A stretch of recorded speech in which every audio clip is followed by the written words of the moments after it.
Morning.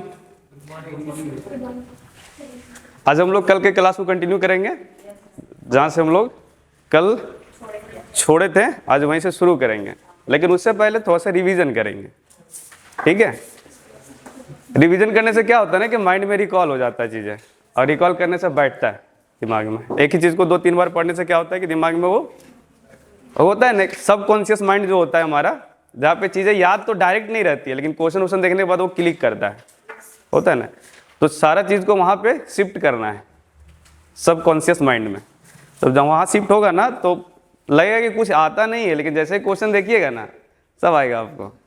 जैसे मेरे साथ होता है, हम क्वेश्चन देखते हैं, हमको नहीं लगता, मतलब एग्जाम से पहले हमको भी नहीं लगता हमको कुछ आता है सब, लेकिन हाँ क्वेश्चन देखते हैं तो दिमाग में क्लिक करने लगता है, चीज़ें तथ्य क्लिक करने लगता है। तो कुछ सही होते हैं, कुछ गलत होते हैं, लेकिन मैक्सिमम क्वेश्चन सही होते हैं। तो वैसे ही आप लोग को भी आदत डालना है कि उसको सब कॉन्शियस माइंड में फिट करते जाए, ठीक है। क्योंकि डायरेक्ट याद रखना सब कुछ उतना पॉसिबल है क्या? हमारी प्रवृत्ति है ना भूलने का। अगर भूलने की प्रवृत्ति नहीं होता तो आदमी परेशान हो जाता है ना। अगर हमारे अंदर भूलने का गुण नहीं होता तो इतनी घटनाएं होती है दिन भर में, अगर सब याद रहता, दिमाग में घूमते रहता तो क्या होता, आदमी परेशान होता। उसको तो फिर काके में शिफ्ट करना पड़ता है, CIP में ना। तो भूलना एक गुण है, उसको नेगेटिव सेंस में नहीं लेना है। तो हम लोगों ने कल से कहाँ शुरू किया था? मुगल से शुरू किया था ना, कि मुगल में नागवंशी लिखा रहे थे ना, मुगल में नागवंशी शासन पे क्या प्रभाव पड़ा था, यहीं से शुरू किए थे क्लास को। हम लोगों ने देखा कि कंपनी का झारखंड में आगमन के पीछे क्या रीजन था, ठीक है। अगर जनरली बच्चा से पूछिएगा तो सीधा बोलता है कि राजस्व वसूलने के लिए आया था, मतलब पैसा टैक्स लेने के लिए आया था ज़्यादा से ज़्यादा। एक्चुअली दीवानी अधिकार में क्या था, उसको राजस्व वसूलने का अधिकार प्राप्त था, तो मैक्सिमम राजस्व इकट्ठा कर सके इसीलिए झारखंड में प्रवेश किया। लेकिन क्या वही रीजन था क्या?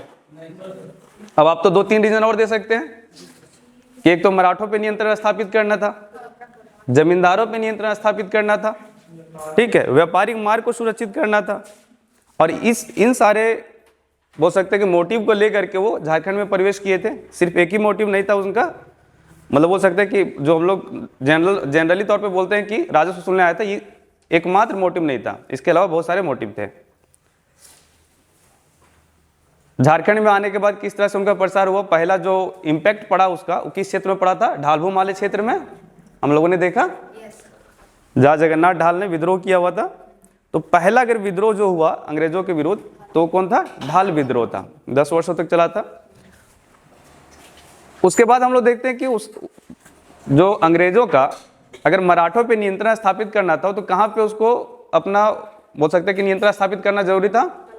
पलामू में। पलामू वाले क्षेत्र पर अगर नियंत्रण स्थापित कर लेते तो मराठों को टैकल कर सकते थे, क्योंकि मराठे का जो लश्कर जाता था वो किधर जाता था? पलामू की ओर से जाता था। पलामू के किले पे जरूरी था नियंत्रण स्थापित करना। और इसी क्रम में उन्होंने 1770 और 71 का शुरुआत में जनवरी के आसपास में जैकब कैमक के अध्यक्षता में एक अभियान भेजा। कहाँ से? पटना काउंसिल से। और उन्होंने वहाँ पे अपना नियंत्रण स्थापित किया अंततः। उसके बाद क्या हुआ कि जो यहाँ पे एक दर्पनाथ शाह था, नागवंशी शासन व्यवस्था का जो राजा था, उसके सामने परिस्थितियाँ कुछ विपरीत थी। मैंने कल भी उसका जिक्र किया। एक्चुअली उन्होंने 3 दशक तक शासन किया था, मतलब लगभग 30 वर्षों तक उन्होंने शासन किया अपने क्षेत्र में, और वो अपने साम्राज्य का विस्तार करना चाहते थे, उसको मजबूती देना चाहते थे। लेकिन कुछ परिस्थितियां ऐसी थी जिस वजह से वो काम नहीं कर पाया। उसमें से एक परिस्थितियां ये थी कि रामगढ़ का जो राजा था मुकुंद सिंह, वो उसको बार बार परेशान करता था, उसके क्षेत्र में आक्रमण कर देता था। और किसी क्षेत्र में अगर बार बार आक्रमण हो रहे हैं, इसका मतलब वो क्षेत्र क्या रहेगा? अस्थिर रहेगा, अनस्टेबल रहेगा। जैसे अभी यूक्रेन वाला मामला देखिए, अनस्टेबल है ना वहाँ पे। क्या आर्थिक ग्रोथ वहाँ हो रहा है? क्या सामाजिक ग्रोथ हो रहा है? किसी भी तरह को ग्रोथ हो रहा है क्या? वो तो पीछे जा रहा है। ऐसा माना जा रहा है कि 100 साल पीछे चला गया है। वो जितना स्ट्रक्चर उसका बर्बाद हुआ, उसको बनाने में उतना समय लगेगा। तो जब युद्ध होता है ना, तो हम बोल सकते हैं कि सामाजिक दृष्टि से, आर्थिक दृष्टि से हम लोग पीछे जाते हैं। इसलिए कोई भी देश युद्ध में इन्वॉल्व होने से थोड़ा बचता है। हम लोग आम जनता बोलता है मार कहाँ नहीं देता है चाइना को, चाहे पाकिस्तान को, लेकिन वैसा नहीं कर सकता है। युद्ध होने से सिर्फ अपोनेंट को नहीं नुकसान होता है, हमको भी नुकसान होता है ना। अब किसी से फाइट कीजिएगा तो 2 फाइट मारिएगा, 1 फाइट वो भी मारेगा, तो 1 फाइट आपको भी तो दर्द हुआ ना, तो वो चीज़ तो होता ही है। तो दर्पनाशा के पास दो मतलब ऐसी विपरीत परिस्थितियां थी। एक तो मुकुंद सिंह का प्रसंग जो कि बार बार आक्रमण कर रहा था, और दूसरा यह था कि राजनीतिक स्थितियां चेंज हो रही थी। जो बोलते हैं ना जो झारखंड में राजनीतिक स्थितियां, कहने का मतलब अंग्रेजों का प्रभाव बढ़ रहा था, भू राजनीतिक स्थितियां बदल रही थी। जैसे हम लोग देख रहे हैं कि कोल्हान वाले क्षेत्र में वर्चस्व स्थापित हो गया था कंपनी का, उधर पलामू वाले क्षेत्र में स्थापित कर चुका था। उसके अगल बगल में जो खगड़िया राजवंश था, कुंदा राजवंश था, उन्होंने क्या कर लिया था, संधि वंधि कर ली थी। तो भू राजनीतिक स्थिति किसके फेवर में जा रहा था, कंपनी के फेवर में जा रहा था। और ये आशंका था कि पहले तो पलामू, उसके बाद रामगढ़, उसके बाद नागवंशी, इसको अपने कब्जे में कर लेता कंपनी। और इन सारी परिस्थितियों को देख करके उन्होंने क्या किया, अपने वकील को पलामू भेजा कैमक से मिलने के लिए। और संभवतः वो होता है ना कि राजा जाने से पहले उसका सचिव वचिव जाता है, तो वही बात था कि जाकर के पहले माहौल बनाया कैमक से मिल करके, और अंततः जब कैमक जीत जाता है वहाँ पे, पलामू को अपने नियंत्रण में ले लेता है, तो दर्पनाशक खुद जाता है उससे मिलने के लिए सतबरवा। कहाँ पे, सतबरवा। आपसे पूछ सकता है एग्रीमेंट कहाँ पे हुआ था, तो सतबरवा में। संधि कहाँ हुई थी, तो सतबरवा में। पलामू में, कल बताए थे, ठीक है। संधि में दोनों के बीच में क्या एग्रीमेंट हुआ था, कल भी उसका जिक्र किया था मैंने थोड़ा सा, कि अंग्रेजों की तरफ से 2 प्रस्ताव रखे गए कि आपको तो 12,000 रुपये सालाना कर देना है, और दूसरा मराठा के विरुद्ध जो भी अभियान चलेंगे उसमें आपको सहयोग करना है। दर्पनाशा की ओर 2 प्रस्ताव आया। उसमें एक प्रस्ताव यह था कि हम टैक्स आपको डायरेक्ट देंगे। इससे पहले वो रामगढ़ राजा के थ्रू देते थे, तो हम टैक्स आपको डायरेक्ट देंगे। अब तो जो व्यक्ति उसको पीट रहा है उसी को क्या टैक्स देता था वो, तो दुर्भाग्य की दशा थी ना, जैसे रामगढ़ उसको पीट रहा था बार बार, और उसी को टैक्स भी दे रहा था वो, और उसी के माध्यम से टैक्स जाता था। तो वो बोला कि हम डायरेक्ट आपको टैक्स देंगे, हम किसी बिचौलिए के माध्यम से नहीं देंगे। और दूसरा ये कहा कि जो मुकुंद सिंह हमको बार बार परेशान कर रहा है, मेनली तो मुकुंद सिंह और उधर हो जनजाति, 2 ऐसे मतलब बोल सकते हैं खतरा थे नागवंशियों के लिए। तो इन दोनों के विरुद्ध हमें क्या चाहिए, सुरक्षा चाहिए। ये दोनों हमको आक्रमण करें तो आप हमको सुरक्षा प्रदान करें। और इस तरह से एग्रीमेंट क्या हुआ, संधि क्या हुआ, संपन्न हुआ। और दोनों ने एक दूसरे की क्या की थी, टोपी की अदला बदली की थी। इन्होंने अपनी पगड़ी उसको पहनाई, उन्हें इसको अपना टोपी पहनाई। अंग्रेज वाला जो हेड होता था ना टोपी, वो वाला, वो सब पगड़ी थोड़े पहनता है। तो उन्होंने इस तरह से एग्रीमेंट साइन हुआ, ठीक है। यहाँ तक हम लोग बताए थे, इसको लिखे नहीं थे हम लोग, नहीं लिखे थे ना, तो हम लोग इसको लिखते कंटिन्यू करते। और आज नागवंशी खत्म करके हम लोग पढ़ा शासन व्यवस्था में चले जाएंगे, उराव की जो शासन व्यवस्था है।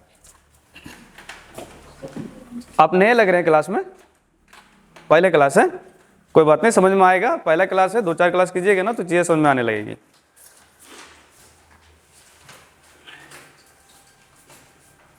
लिखिए 1765 ईस्वी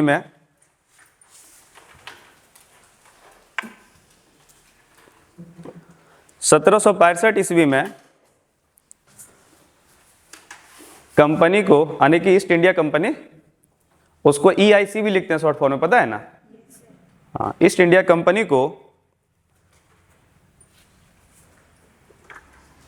बंगाल, बिहार और उड़ीसा की दीवानी अधिकार प्राप्त हो गई। बंगाल, बिहार और उड़ीसा की दीवानी अधिकार प्राप्त हुई या प्राप्त हो गई।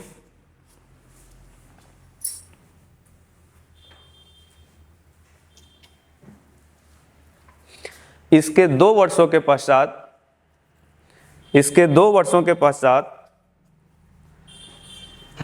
1767 ईस्वी में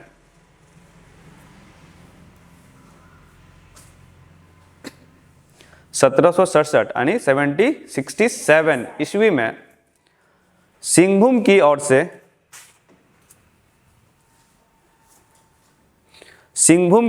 से कंपनी का झारखंड में प्रवेश हुआ। कंपनी का झारखंड में प्रवेश हुआ।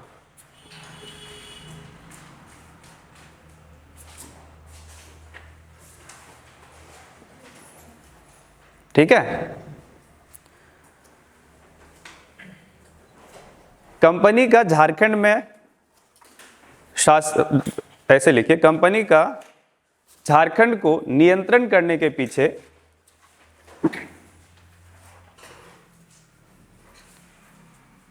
झारखंड को नियंत्रण करने के पीछे कई सारे मकसद थे या कई सारे कारण थे जो निम्नलिखित हैं।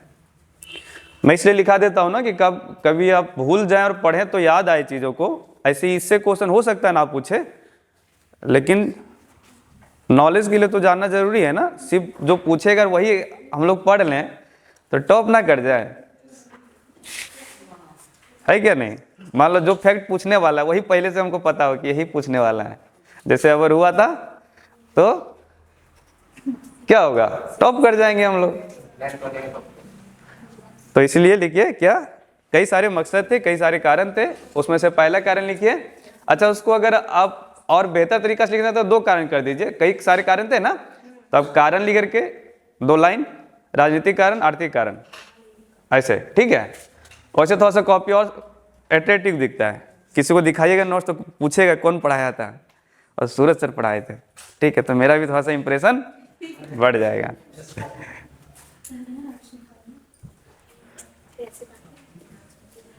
ठीक है। अच्छा, बता देगा कैसे बांटना है सब, कल तो बताए थे ना।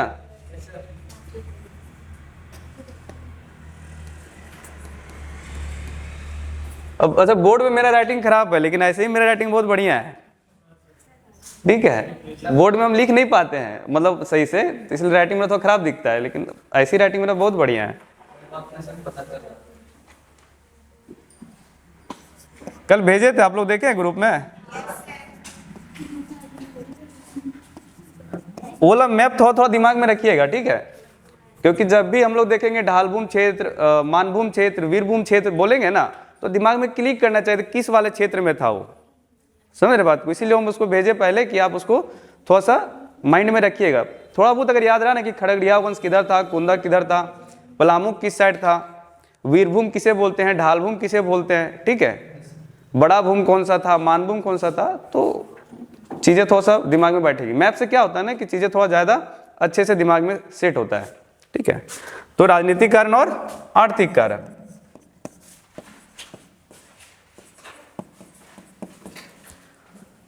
राजनीतिक कारण में क्या कहते हैं, पहला मराठों पर नियंत्रण,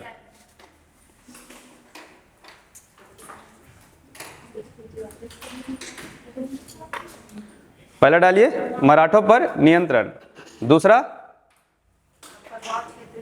हाँ, प्रभाव क्षेत्र का विस्तार, कंपनी के प्रभाव क्षेत्र का विस्तार, या अपने राजनीतिक शक्ति का विस्तार, ऐसे भी लिख सकते हैं। वो तो आई थी कंपनी क्या करने के लिए, व्यापार करने के लिए, बाद में राजनीतिक शक्ति बनी ना, उनका महत्वाकांक्षा बढ़ा, तो महत्वाकांक्षा बढ़ा तो उन्होंने अपना साम्राज्य विस्तार किया धीरे धीरे करके।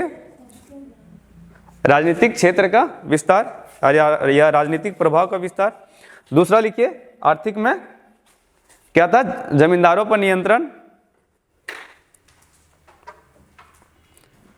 जमींदारों पर नियंत्रण। अब इतना जैसे जमींदारों पर नियंत्रण आएगा तो आप समझ जाएंगे क्या कारण था जिस पर नियंत्रण करना था, रीजन क्या था जिस वजह से इस पर नियंत्रण करना जरूरी था जमींदारों पर। हाँ, टैक्स नहीं देते थे और झारखंड में छुप जाते थे आकर के।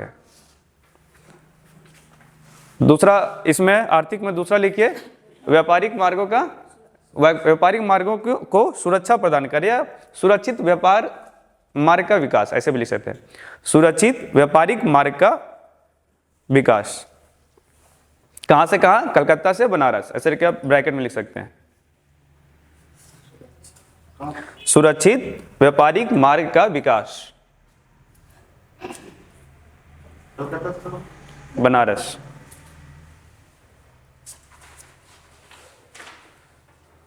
मोदी जी का संसदीय क्षेत्र वही ना है।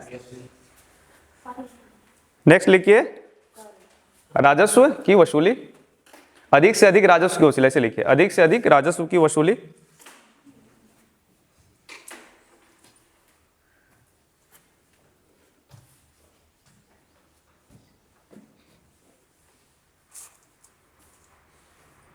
ठीक है, अब नीचे से लिखिए, झारखंड में ईस्ट इंडिया कंपनी के आगमन के समय, झारखंड में ईस्ट इंडिया कंपनी के आगमन के समय यहाँ का नागवंशी राजा, यहाँ का नागवंशी राजा दर्पनाथ शाह था। यहाँ का नागवंशी राजा दर्पनाथ शाह था।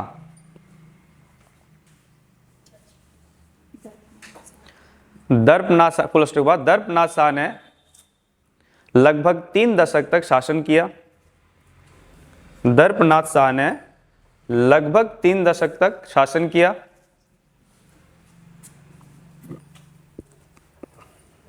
लगभग 3 दशक तक शासन किया। वह अपने साम्राज्य का विकास करना चाहता था। वह अपने साम्राज्य का विकास करना चाहता था, लेकिन कुछ विपरीत परिस्थितियों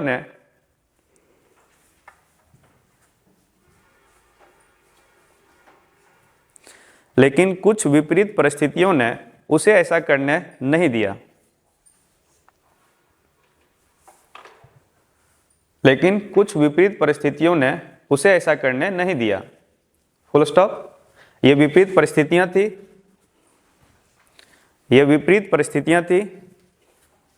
डैश करके लिखिए। पहला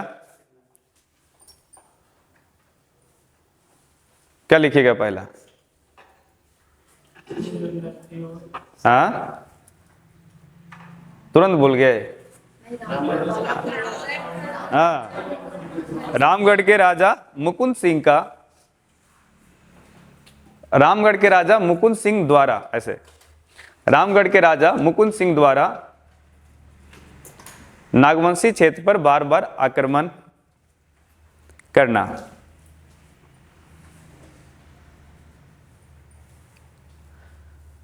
रामगढ़ के राजा मुकुंद सिंह द्वारा नागवंशी क्षेत्र पर बार बार आक्रमण करना और लूटपाट मचाना।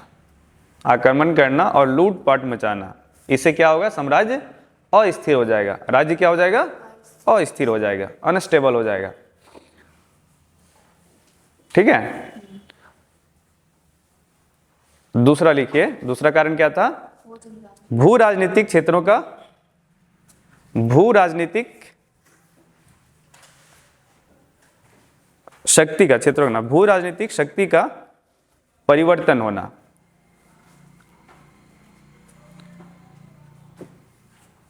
अर्थात, उसी में लिखिए, अर्थात अंग्रेजों के प्रभाव क्षेत्र में विस्तार होना। अर्थात अंग्रेजों के प्रभाव क्षेत्र में विस्तार होना।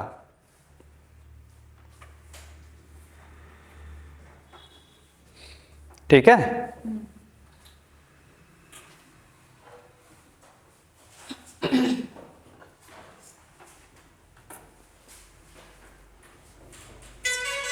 लिखे। फुल स्टॉप वाले लिखिए।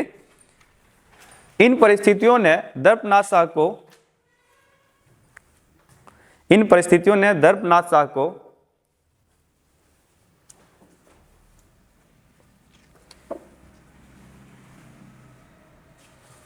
अंग्रेजों से समझौता करने पर मजबूर कर दिया। इन परिस्थितियों ने दर्पनाथ शाह को अंग्रेजों से समझौता करने पर मजबूर कर दिया।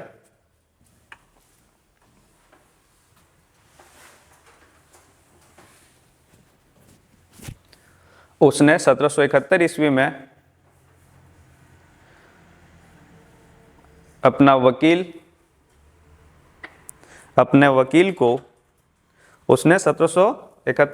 अपने वकील को कैप्टन जैकब कैमक से मिलने के लिए, क्या था नाम? जैकब कैमक से मिलने के लिए पलामू भेजा।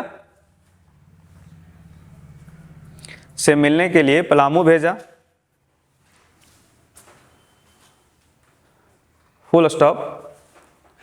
कैमक द्वारा पलामू क्षेत्र विजित होने के बाद, या कैमक द्वारा पलामू क्षेत्र पर नियंत्रण स्थापित करने के बाद, कैमक द्वारा पलामू क्षेत्र पर नियंत्रण स्थापित करने के बाद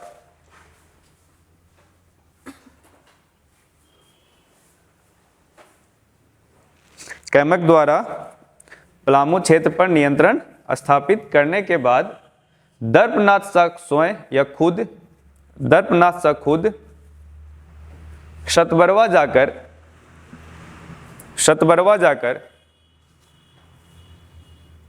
कैमक से मिला।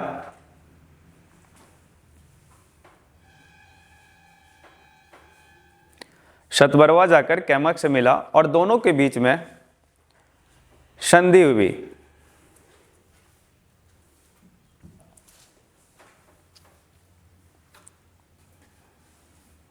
संधि में उल्लेखित प्रस्ताव निम्नलिखित हैं, या संधि के प्रस्ताव निम्नलिखित, ऐसे लिखे संधि के प्रस्ताव निम्नलिखित थे, या है कुछ भी लिख सकते हैं, ऐसे पास्ट है ना, ये हुआ था तो थे। संधि के प्रस्ताव निम्नलिखित थे। पहला प्रस्ताव क्या था कि अंग्रेज को 12,000 रुपये सालाना कर देना था, तो लिखिए अंग्रेजों को 12,000 सालाना कर देना था। दूसरा प्रस्ताव, कौन कर देगा? दर्पनाथ शाह देगा, ठीक है। दूसरा, मराठों के विरुद्ध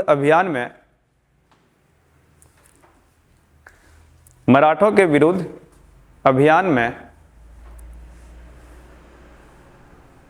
अंग्रेजों की सहायता करेगा।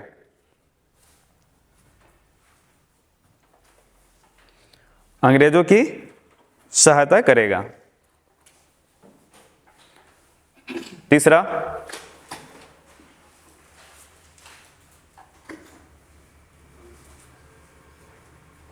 दर्पनाथ शाह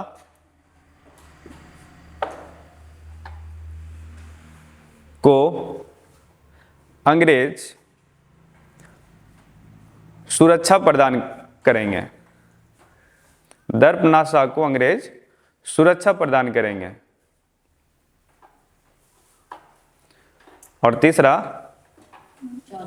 चौथा, दर्पनाथ शाह द्वारा टैक्स का भुगतान अंग्रेजों को डायरेक्ट किया जाएगा। दर्पनाथ शाह द्वारा अंग्रेजों को टैक्स का भुगतान डायरेक्ट किया जाएगा।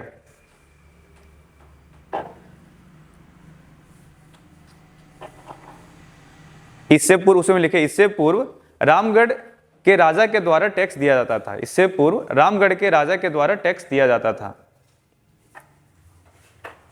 ठीक है। इससे पूर्व रामगढ़ के राजा के द्वारा टैक्स दिया जाता था।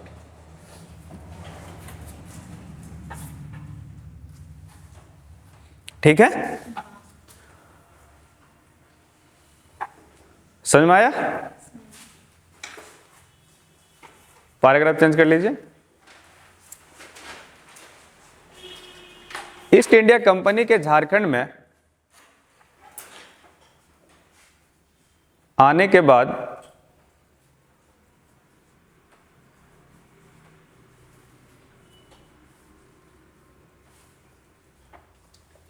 ईस्ट इंडिया कंपनी के झारखंड में आने के बाद कई सारी समस्याएं उत्पन्न होने लगी। कई सारी समस्याएं उत्पन्न होने लगी। अंग्रेज खुद एक समस्या था ना, जहां जाता था समस्या उत्पन्न कर ही देता था।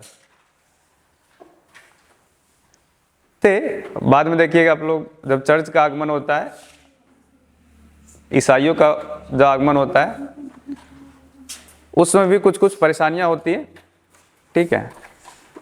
हम लोग थोड़ा सा यहाँ समझेंगे कि कंपनी के आने के बाद क्या परिस्थितियां बदली थी, परेशानियां क्या उत्पन्न हो रही थी, ठीक है, क्योंकि समझना जरूरी है। बात याद तो सब रहता ही है ना। अंग्रेज आया, अंग्रेज आने के बाद क्या करेगा?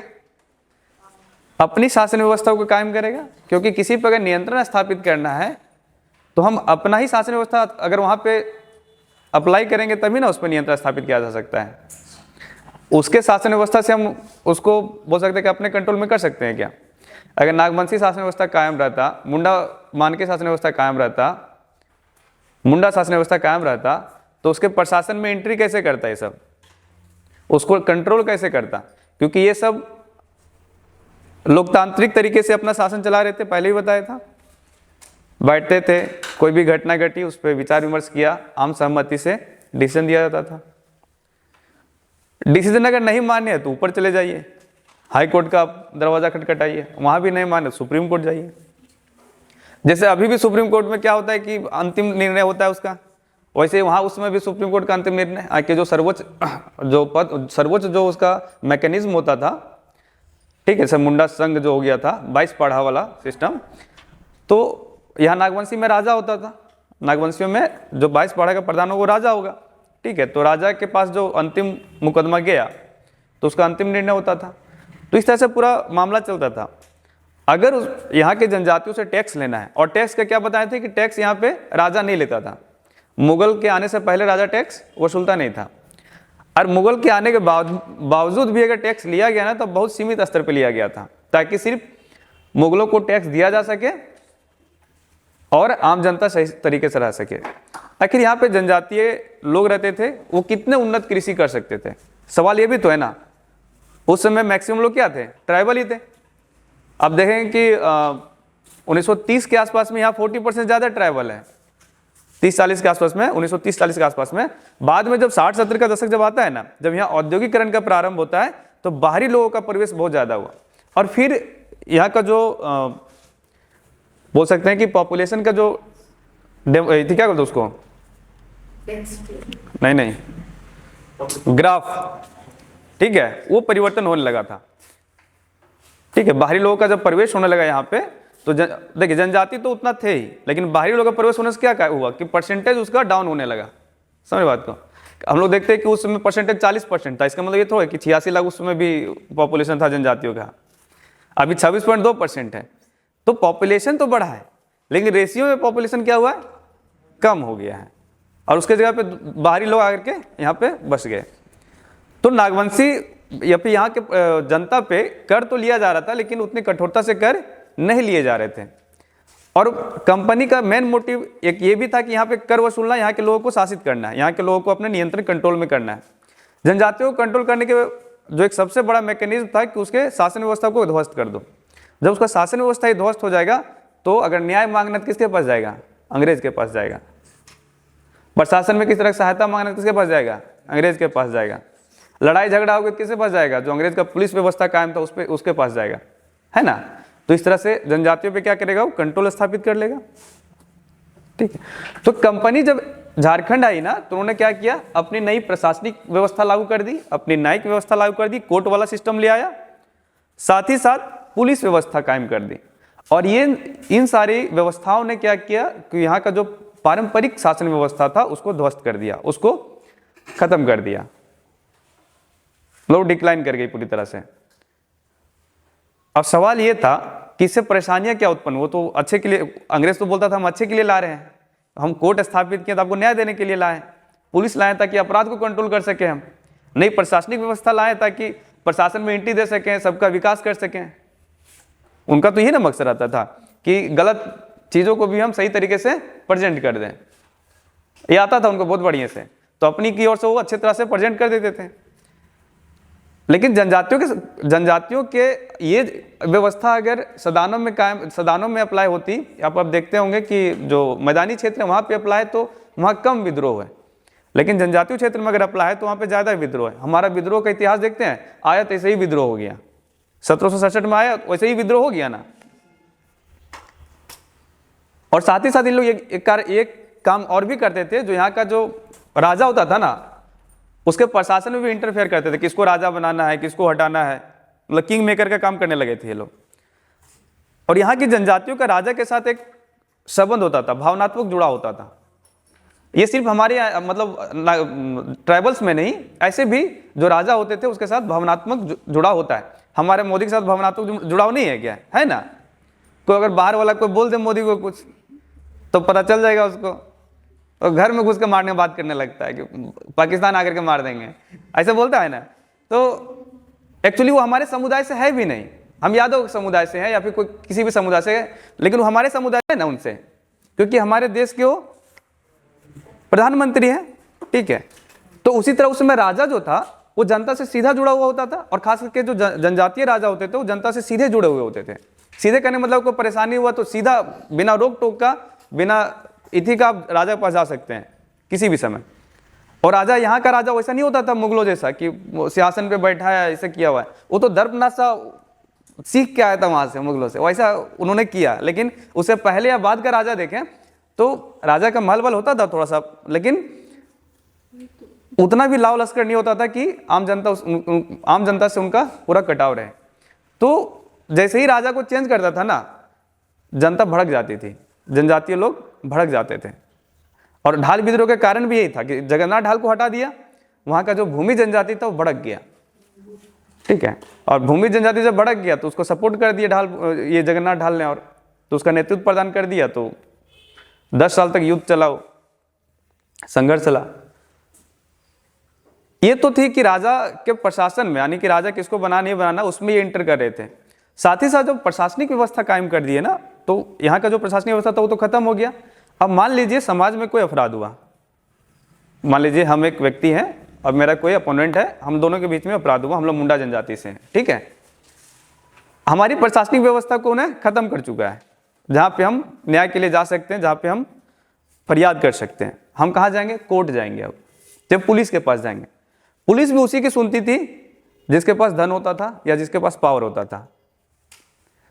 आखिर जनजातियों का क्लैश जनजातियों से तो कम जमींदारों से ज्यादा होता था। तो जमींदार और जनजाति दोनों अगर पुलिस स्टेशन जाएंगे तो किसका सुनेगा? पुलिस जमींदार का ही सुनेगा, क्योंकि वो क्या देता है? घूस देता है, ठीक है। वो बलराम सिंह वाला कहानी नहीं सुने हैं, ठीक है। तो चोर डाकू लुटन क्या था वो ने बबाई को कहानी ने क्या था, बुबाई को कहानी कह दे, ऐसे कुछ था ना। तो उसमें बलराम सिंह रहता है। बलराम सिंह क्या करता है? सबके साथ उसका संबंध रहता है, एक छोटका चोर से लेकर के बड़का चोर तक, और सब उसको घूस देता है। जमींदार जो था वो उसको घूस देता है। तो बात वही थी कि यहाँ जमींदार अगर जा रहा है, एक आम ट्राइबल व्यक्ति जा रहा है, तो वो जमींदार की सुनता था। तो वहाँ पर भी उसको क्या होता था कि परेशानी होती थी। जनजाति लोग को वहाँ भी शासन नहीं मिलता था, वहाँ पे भी पीटा जाता था, मारा जाता था, टैक्स लेने के लिए मारा जाता था, ठीक है। आगे चल के भूमि विद्रोह होता है, जिसमें देखेंगे पुलिस की बहुत बड़ी इति रहती है कि उन्होंने टैक्स वसूलने में, या बोलते उन्होंने टैक्स लेना प्रारंभ कर दिया था वहाँ के जनजातियों से। तो पुलिस के साथ, पुलिस उसको प्रोटेक्शन नहीं दे रही थी, पुलिस उसको कोई भी सहायता नहीं दे रही थी। अब बात रहा, चलो वहाँ ठीक है, अब चले गए कोर्ट। अब कोर्ट की व्यवस्था हर एक जगह होती नहीं थी, वो तो मुख्यालय में होता था। अब जो व्यक्ति का विवाद जंगलों में हुआ है वो मुख्यालय कैसे जाएगा? समझ रहे बात को?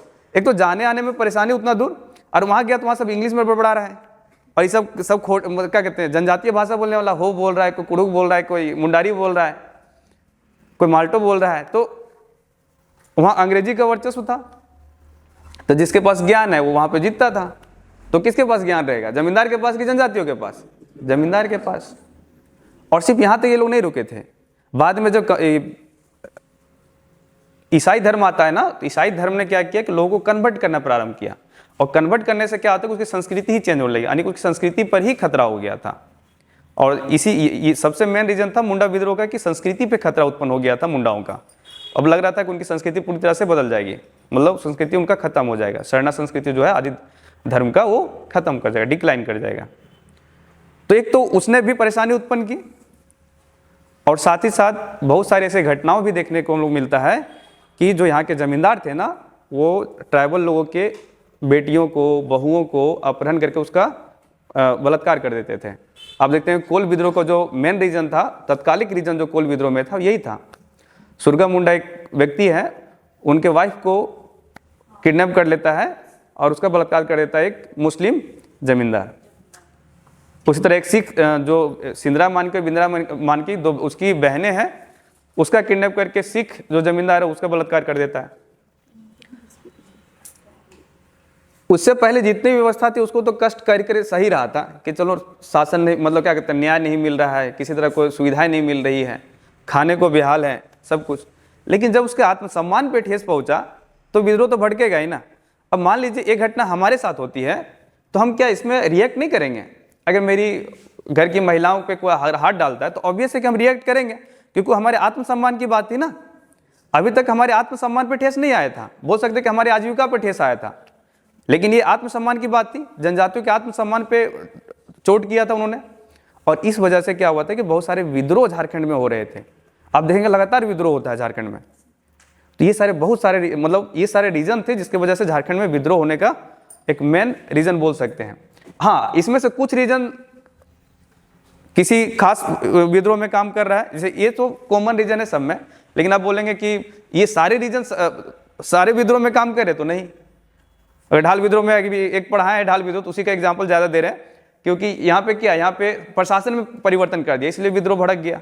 यहाँ पे तो क्या कहते हैं, न्याय की कोई ये नहीं थी, या फिर बोल सकते हैं बलात्कार वाला जैसा कोई घटना नहीं घटी थी। यहाँ तो उसके प्रशासन में चेंज कर दिया गया था, राजा को ही बदल दिया गया था। ठीक है, तो ये सारी घटनाएं हो रही थी, इसीलिए मैंने लिखा है कि अंग्रेज जब आए तो यहाँ पे क्या होने लगा था, परिस्थितियां गड़बड़ होने लगी थी। यहाँ की सामाजिक व्यवस्था हो, चाहे प्रशासनिक व्यवस्था हो, चाहे न्यायिक व्यवस्था हो, उसमें व्यवधान उत्पन्न हुआ, वो डिक्लाइन कर गई और नई प्रशासनिक व्यवस्था कायम करने लगी थी। वही लिखा है ना, उतना नहीं लिखा है, लेकिन क्या लिखा है पढ़िए, फिर से कंटिन्यू करते हैं हम लोग। हाँ, फुल स्टॉप।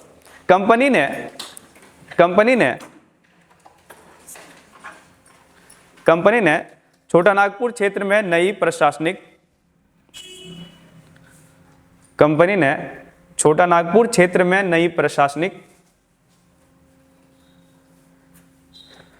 एवं न्यायिक व्यवस्था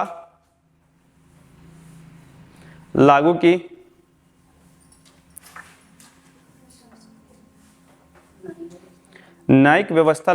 साथ ही साथ पुलिस व्यवस्था का भी प्रारंभ किया।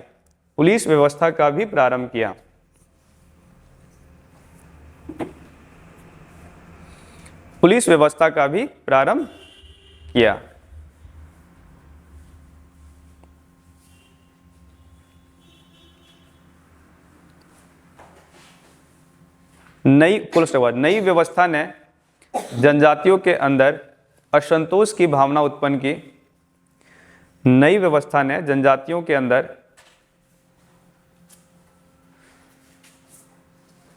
विद्रोह जहां पढ़ेंगे ना, फिर उसको सारे कारण लिखाएं, क्या क्या रीजन था, अभी यहां नहीं लिखा रहे हैं। ठीक है, यहां सिर्फ समझाया मैंने, फिर वहां भी समझेंगे हम लोग। ठीक है, एक एक करके वहां भी समझेंगे। सीएनटी में भी हम लोग समझते हैं कि सीएनटी एक्ट क्यों लाया गया था, क्या रीजन था। सिर्फ बिरसा मुंडा का विद्रोह हो जाने सीएनटी एक्ट थोड़े आया था। हाँ, वो कारण बना था सीएनटी एक्ट लाने का कि बिरसा इतना बड़ा रिवोल्ट हुआ, विद्रोह हुआ, और उस विद्रोह ने ना सिर्फ झारखंड में प्रभाव डाला बल्कि भारत क्षेत्र में प्रभाव डाला था, पूरे इंडिया में इसका प्रभाव था। कई सारे राष्ट्रीय नेता उस वक्त इसका चर्चा कर रहे थे। ठीक है, कांग्रेस का उदय हो चुका था, तो बड़े बड़े जो राजनेता थे केंद्र राष्ट्रीय स्तर पे उनका उदय हो चुका था, तो उन्होंने भी इसकी निंदा की थी, इस विद्रोह की, अंग्रेजों की निंदा की थी। तो जब कोई मामला, देखिए कोई मामला जो क्षेत्रीय स्तर पर रहा ना, अगर कोई मामला इस कमरे तक है तो कोई दिक्कत नहीं है ना, लेकिन कोई मामला अगर कमरे से बाहर गया, पूरा स्टेट में अगर उसकी चर्चा होने लगी, तो ऑब्वियस है कि उस पर किसी ना कोई ठोस कार्रवाई लिया जाता। जैसे सीजीएल में चीटिंग हुआ, अगर उसका कोई हल्ला नहीं करता तो क्या कार्रवाई होती? नहीं होती। उसका हल्ला हुआ, हंगामा किया तो कार्रवाई हुई। तो वही बात हुआ था कि मुंडा विद्रोह इतना व्यापक था कि उसकी चर्चा राष्ट्रीय स्तर पे होने लगी, राष्ट्रीय अखबारों ने भी उसको तवज्जो दिया, और इस वजह से उस पर कार्रवाई करना अंग्रेजों के लिए जरूरी हो गया था। और अंग्रेज के देखिए इतनी सारी बुराइयों के बाद ना, अंग्रेज का एक खूबी भी था कि जब भी कोई बड़ा विद्रोह होता था ना, तो उसकी समीक्षा करता था वो, और ये अच्छा खूबी बोल सकते हैं अंग्रेजों का। चाहे संथाल विद्रोह, उतना बड़ा रिवोल्ट हुआ, ठीक है, तो उसमें भी उन्होंने समीक्षा किया कि रीजन क्या था आखिर विद्रोह होने का। समझ रहे बात को? चाहे मुंडा विद्रोह हो, चाहे कोल विद्रोह हो। कोल विद्रोह के बाद देखिए विल्किंसन नियमावली लाई, मुंडा विद्रोह का देखिए सीएनटी एक्ट लाया। अब संथाल विद्रोह के बाद देखिए 1856 में संथाल को एक जिला बनाया गया था उस क्षेत्र को। 1872 में एक एक्ट लाया गया जो उसकी भूमि को संरक्षण प्रदान करता है। उसी 1872 एक्ट को एसपीटी एक्ट में परिवर्तन किया गया 1949 में। तो जब भी कोई घटना, अगर बड़ा रिवोल्ट होता था ना, तो बड़ा विद्रोह होता था, तो अंग्रेज क्या करते थे, उसकी समीक्षा करते थे, इसके पीछे रीजन क्या है, और उस रीजन को दूर करने का प्रयास करते थे। ठीक है, तो ये उनकी खूबी थी। हम लोग कहाँ लिखे कि जनजातियों के अंदर असंतोष की भावना उत्पन्न की, असंतोष की भावना उत्पन्न की, परिणाम स्वरूप झारखंड में कई सारे विद्रोह हम लोगों को देखने, ऐसे लिखिए, परिणाम स्वरूप झारखंड में कई सारे विद्रोह हुए, परिणाम स्वरूप झारखंड में कई सारे विद्रोह हुए।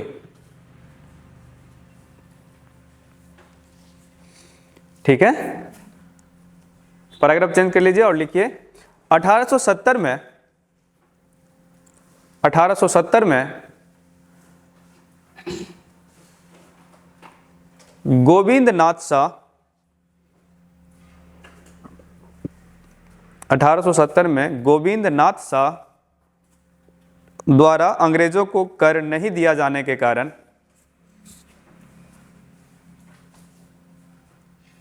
में गोविंद नाथ शाह द्वारा अंग्रेजों को कर नहीं दिया जाने के कारण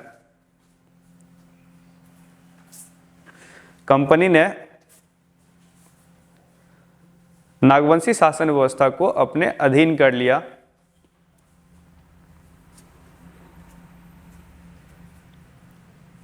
नागवंशी शासन व्यवस्था को अपने अधीन कर लिया और इस प्रकार नागवंशियों की परंपरागत शासन व्यवस्था का, नागवंशियों की परंपरागत शासन व्यवस्था का अंत हो गया। अच्छा, इसके बाद भी राजा हुए, ठीक है, जैसे दर्पनाथ शाह के बाद भी राजा हुए, लेकिन सिर्फ राजा बन रहे थे, शासन में उनका कोई भी योगदान नहीं था। ठीक है, उस राजा के तौर पे बनते थे, उनका उत्तराधिकार बनता था, लेकिन शासन मुख्य तौर पे अंग्रेजों के हाथों में चली गई थी। ठीक है, और इस तरह से हम लोगों ने नागवंशी को कंप्लीट कर लिया। ठीक है,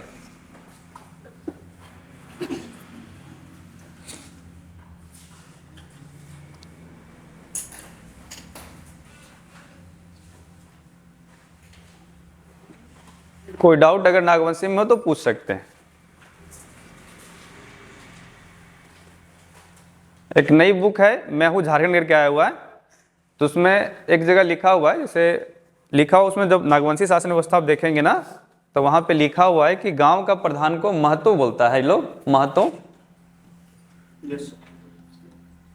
या महत्तम।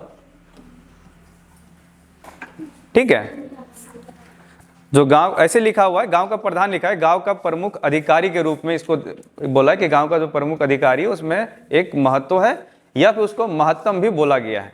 ठीक है, इससे पहले किसी बुक में इसका जिक्र नहीं था, कल मैं उसको देख रहा था तो उसमें ये चीज हमको मिला, तो आप लिख सकते हैं इसको कि हाँ, नोट डाल के कहीं लिख लीजिए ना, नागवंशी शासन व्यवस्था में गाँव के प्रधान को या गाँव का एक प्रमुख अधिकारी महत्व, नागवंशी शासन व्यवस्था में गांव का एक प्रमुख अधिकारी महतो या महत्तम होता है।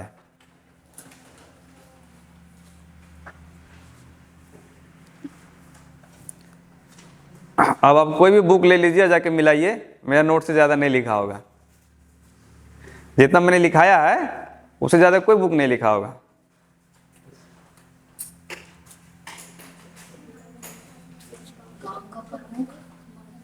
गांव का प्रमुख अधिकारी, प्रमुख नहीं, गांव का प्रमुख अधिकारी महत्व या महत्तम होता है। ठीक है,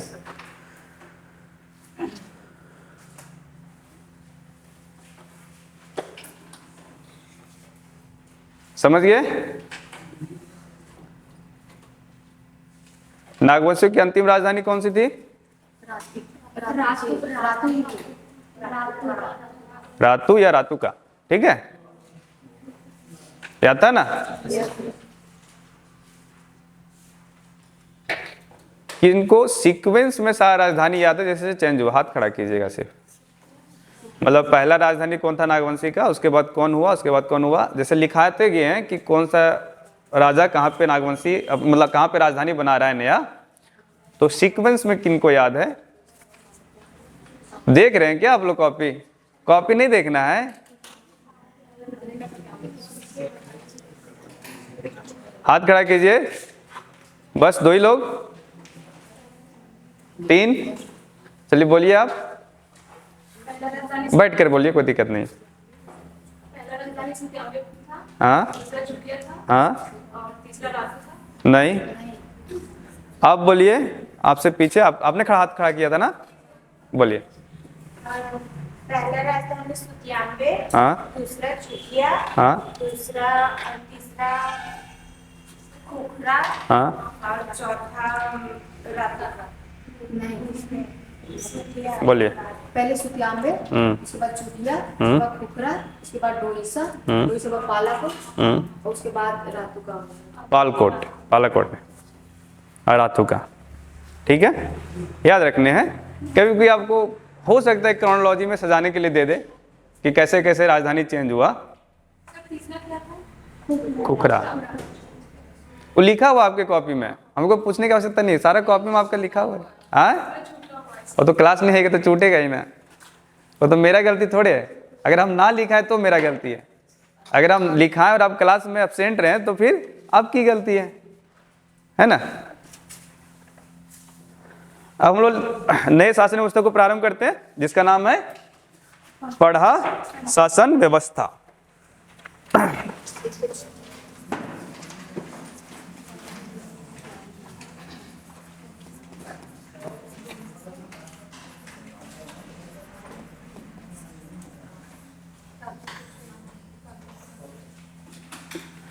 पढ़ा शासन व्यवस्था।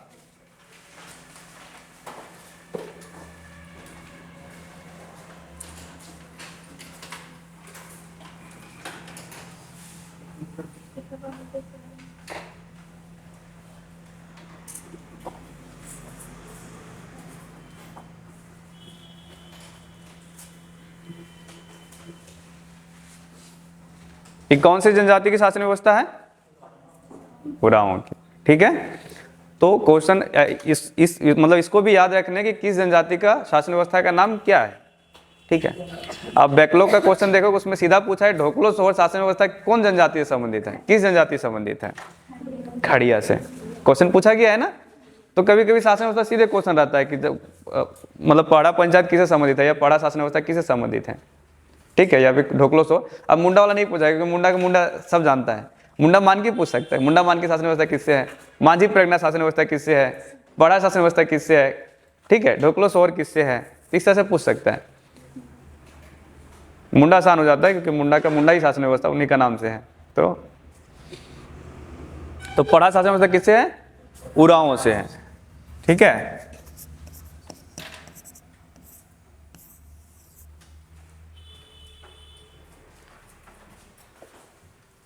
थोड़ा सा समझते हैं पहले, ठीक है, उसके बाद लिखेंगे। समझते ये है कि उरांव जनजाति का झारखंड में आगमन कैसे हुआ, इसके पीछे ना बहुत सारे मत हैं। सबसे पहले ये तो जानना है कि ये उरांव जनजाति का शासन व्यवस्था है और उरांव झारखंड की दूसरी सबसे बड़ी जनजाति है, ठीक है। पहला संथाल, दूसरा उरांव, तीसरा मुंडा और चौथा हो, 4 याद रखने आपको, ठीक है। तो ये दूसरी सबसे बड़ी जनजाति है झारखंड की, और इनके झारखंड में आगमन के पीछे ना बहुत सारे रीजन है। हो सकता है कि आज क्लास इसी में पार हो जाए। कितना समय बचा हुआ है? तुमको लगता है कि आज समझने में चला जाएगा? क्योंकि एक मत नहीं है, मत बहुत सारे हैं, और उस मत के पीछे क्या रीजन दिया जा रहा है। कोई मत अगर दिया है तो उसके पीछे तथ्य होता है ना, उस तथ्य को जानना है क्या तथ्य दिया जा रहा है। शांति से पहले समझते हैं, फिर हम लोग लिखेंगे, ठीक है। सबसे पहले जो तथ्य दिया गया ना, जो मतलब मैक्सिमम लोगों ने ये बोला कि मुंडा, जिस क्षेत्र से मुंडा लोग झारखंड में आए, संभवतः उसी क्षेत्र से उरांवों का भी आगमन हुआ है। मुंडा का आगमन कहां से हुआ था? भारत के उत्तर पश्चिम क्षेत्र में ये लोग रहते थे, वहां से ये लोग आजमगढ़ आए और आजमगढ़ से झारखंड आए, ये मैंने बताया था मुंडा में। तो कुछ लोगों ने बोला कि जो उरांव जनजाति है ना, उनका भी आगमन वहीं से हुआ है, वही उत्तर पश्चिम क्षेत्र में रहते थे और वहीं से उनका भी आगमन झारखंड में हुआ है। उसके पीछे रीजन क्या दे रहे हैं, मतलब कुछ तो तथ्य प्रस्तुत करते होंगे ना। ऐसे कोई बात अगर बोल दें हम तो क्या वो प्रमाणिक हो सकता है क्या? उसको प्रमाणित करना पड़ेगा। तो उन्हें प्रमाणिक तौर पे बताया कि जो शासन व्यवस्था मुंडाओं में है करीब करीब वही शासन व्यवस्था हम लोग को उरांव में दिखता है। अब दो शासन व्यवस्था एक जैसा दिख रहा है, इसका मतलब क्या निकल के आता है कि हो सकता है कि आज से कुछ साल पहले ये दोनों एक साथ रहते हो, इन दोनों की शासन व्यवस्था एक साथ डेवलप हुई हो, है ना। तो उन्होंने क्या बोला कि चूंकि इन लोगों की जो शासन व्यवस्था है वो एक साथ एक जैसी है, करीब करीब सिमिलर है, सारा कुछ सिमिलर नहीं लेकिन करीब करीब सिमिलर है, तो इस बेसिस पे हम बोल सकते हैं कि इनका भी आगमन जहां से मुंडा लोगों का हुआ था वहीं से इनका भी आगमन हुआ है। सिर्फ काल क्रम का अंतर है कि पहले मुंडा लोग आए और बाद में उरांव लोग का यहाँ पे आगमन हुआ। ठीक है। एक व्यक्ति है एस.सी. रॉय, जिनका नाम पहले भी हम लोगों ने सुना है, शरद चंद्र रॉय। उन्होंने बोला कि जो उरांव जनजाति है ना उनका आगमन रोहतासगढ़ से हुआ है। रोहतासगढ़ कहाँ है अभी? मध्य प्रदेश नहीं, बिहार में है।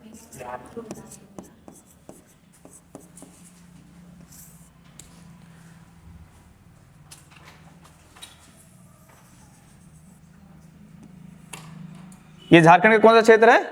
पलामू वाला क्षेत्र में। अब देखेंगे ना बिहार अगर ऐसे कि यहाँ पे ऐसे देख मतलब मैप देखें तो इस जगह पे रोहतास है, इधर कैमूर है ना। अब देखे होंगे तो याद हो, नया याद हो तो हम थोड़ा दिखा दे रहे हैं कि इस जगह पे रोहतास का पठार या रोहतास का क्षेत्र, इधर कैमूर का क्षेत्र है। एस.सी. रॉय ने बोला कि चूंकि ये लोग ना रोहतास वाले क्षेत्र में रहते थे, रोहतास वाला जो क्षेत्र है वहां पे इन लोगों का निवास स्थल था। हुआ क्या, जब चेरो वंश का डेवलपमेंट यहाँ पे हुआ और अपने पीक पे था तो उनका साम्राज्य यहां तक फैल गया था, और इसी क्रम में इन्होंने क्या किया कि उरांवों पे इन्होंने आक्रमण कर दिया। किसने? चेरो लोगों ने, चेरो जनजातियों ने। जब इनका आक्रमण हो गया उरांवों पे तो उरांव लोग एक्चुअली आक्रामक जनजाति थी नहीं, और इससे चेरो लोग अपने आप को राजपूत बोलते थे और इनके पास अच्छा खासा मतलब हथियार वगैरह होता था युद्ध करने के लिए। मैंने पहले बताया ना कि बहुत अनस्टेबल जनजाति थी, खूब लड़ाई करती थी और खाके गुरिल्ला वार तो खूब करती थी ये लोग, क्योंकि इनके पास खाने पीने की चीजें नहीं थी ना, सस्टेन करने के लिए संसाधन नहीं थे, तो उसको छीन करके ही किया जा सकता है। अभी आप लोगों ने देखा ना कोरोना के बाद से कुछ आपराधिक गतिविधियां बढ़ी थी ना। क्यों बढ़ी थी? अब जो व्यक्ति 2 साल से घर में बैठा है, कर्ज हो गया, सब कुछ हो गया, तो कुछ ना कुछ करके तो उसको करना ही था ना। तो जो थोड़ा बहुत आपराधिक प्रवृत्ति के लोग थे वो कन्वर्ट हो गए किसमें? अपराध करने में। सब लोग तो नहीं हुए, लेकिन जिनके अंदर थोड़ा बहुत अपराध करने की प्रवृत्ति है पहले से, जो थोड़ा बहुत कभी चोरी वोरी किए हो, 2-4 रुपया चोरी किए हो, तो बड़ा हाथ मारने के चक्कर में तो होंगे ही, और इस वजह से क्या हुआ कि आपराधिक गतिविधियां बढ़ी थी। तो मेन रीजन क्या था? उनकी अर्थव्यवस्था ठप हो गई थी, जो काम कर रहे थे, जिस रोजगार में लगे हुए थे वो खत्म हो गया था, 2 साल तक घर में बैठे हुए थे, कर्ज का बोझ बढ़ गया था, आजीविका संकट में थी, तो कुछ ना कुछ हाथ पैर तो मारेगा ही, चाहे वो चोरी करे चाहे कुछ भी करे, लेकिन करेगा। तो वही बात चेरों के साथ थी, उसके पास आजीविका का दूसरा साधन था नहीं, तो लूटपाट मचाते थे। तो उन्होंने क्या किया कि रोहतासगढ़ में क्या किया, आक्रमण कर दिया और वहां से उरांवों को खदेड़ दिया। और उरांव जनजाति क्या हुआ कि जब आगे बढ़ी तो वो 2 धारा में बट गई। एक धारा जो था, आप देखेंगे ना कि बिहार में करीब बीचों बीच से गंगा बहती है, और वो गंगा बहती हुई झारखंड के साहेबगंज में आकर के यहाँ पे साहेबगंज से होकर के गुजरती है, ऐसे डाउन करती है, देखे होंगे आप मैप में। तो साहेबगंज से होकर के वो गुजरती है। तो 2 धारा में उरांव लोग बटे। एक धारा क्या हुआ कि गंगा के तट से होते हुए राजमहल वाले क्षेत्र में बस गए, ठीक है। और एक धारा क्या हुआ कि आप देखेंगे कि यहां सोन नदी बहती है, ठीक है, तो सोन नदी को पार किए और यहां पे उत्तरी कोयल नदी है, और उत्तरी कोयल नदी होते हुए ये लोग रांची पहुंच गए। मार्ग को समझिएगा, 2 धारा में बटे। एक धारा क्या हुआ कि गंगा के तट से होते हुए राजमहल चले गए। राजमहल कहाँ है? साहिबगंज वाले क्षेत्र में, और राजमहल क्षेत्र में जाकर लोग बस गए।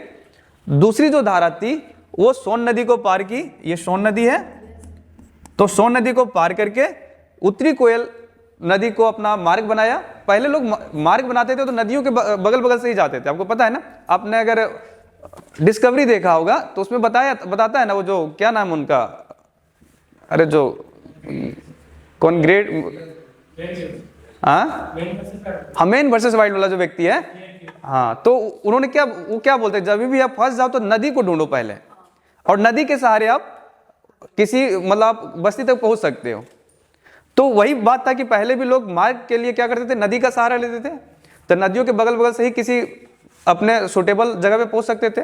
तो उन्होंने क्या, एक ने क्या किया, गंगा नदी को अपना मार्ग बनाया, दूसरे ने क्या किया, सोन को पार किया और उत्तरी कोयल को अपना मार्ग बनाया। और उत्तरी कोयल आप देखेंगे कि इधर लोहरदगा के आसपास से इधर से निकलती है यहाँ पे, ठीक है, जो पश्चिमी पठार है वहां से, और यहाँ के रांची के आसपास में ये लोग बस गए। दूसरी शाखा, पहली शाखा जो राजमहल में बसी ना, उसको पहाड़िया जनजाति के नाम से जाना जाने लगा। अभी जो पहाड़िया जनजाति है ना, क्या क्या क्या हल्ला कर रहे हैं, जो पहाड़िया जनजाति है राजमहल वाले क्षेत्र में, वो उराव का ही दूसरी शाखा बोल सकते हैं, उराव के ही शाखा है, ठीक है। और एक शाखा कहां पे आ गई, रांची, उत्तरी कोयल को अपना मार्ग बनाते हुए, और यहाँ पे आके रांची के आसपास में आके बस गई। यहाँ पे कुछ घटना घटती है, उसको एक और थ्योरी समझते हैं।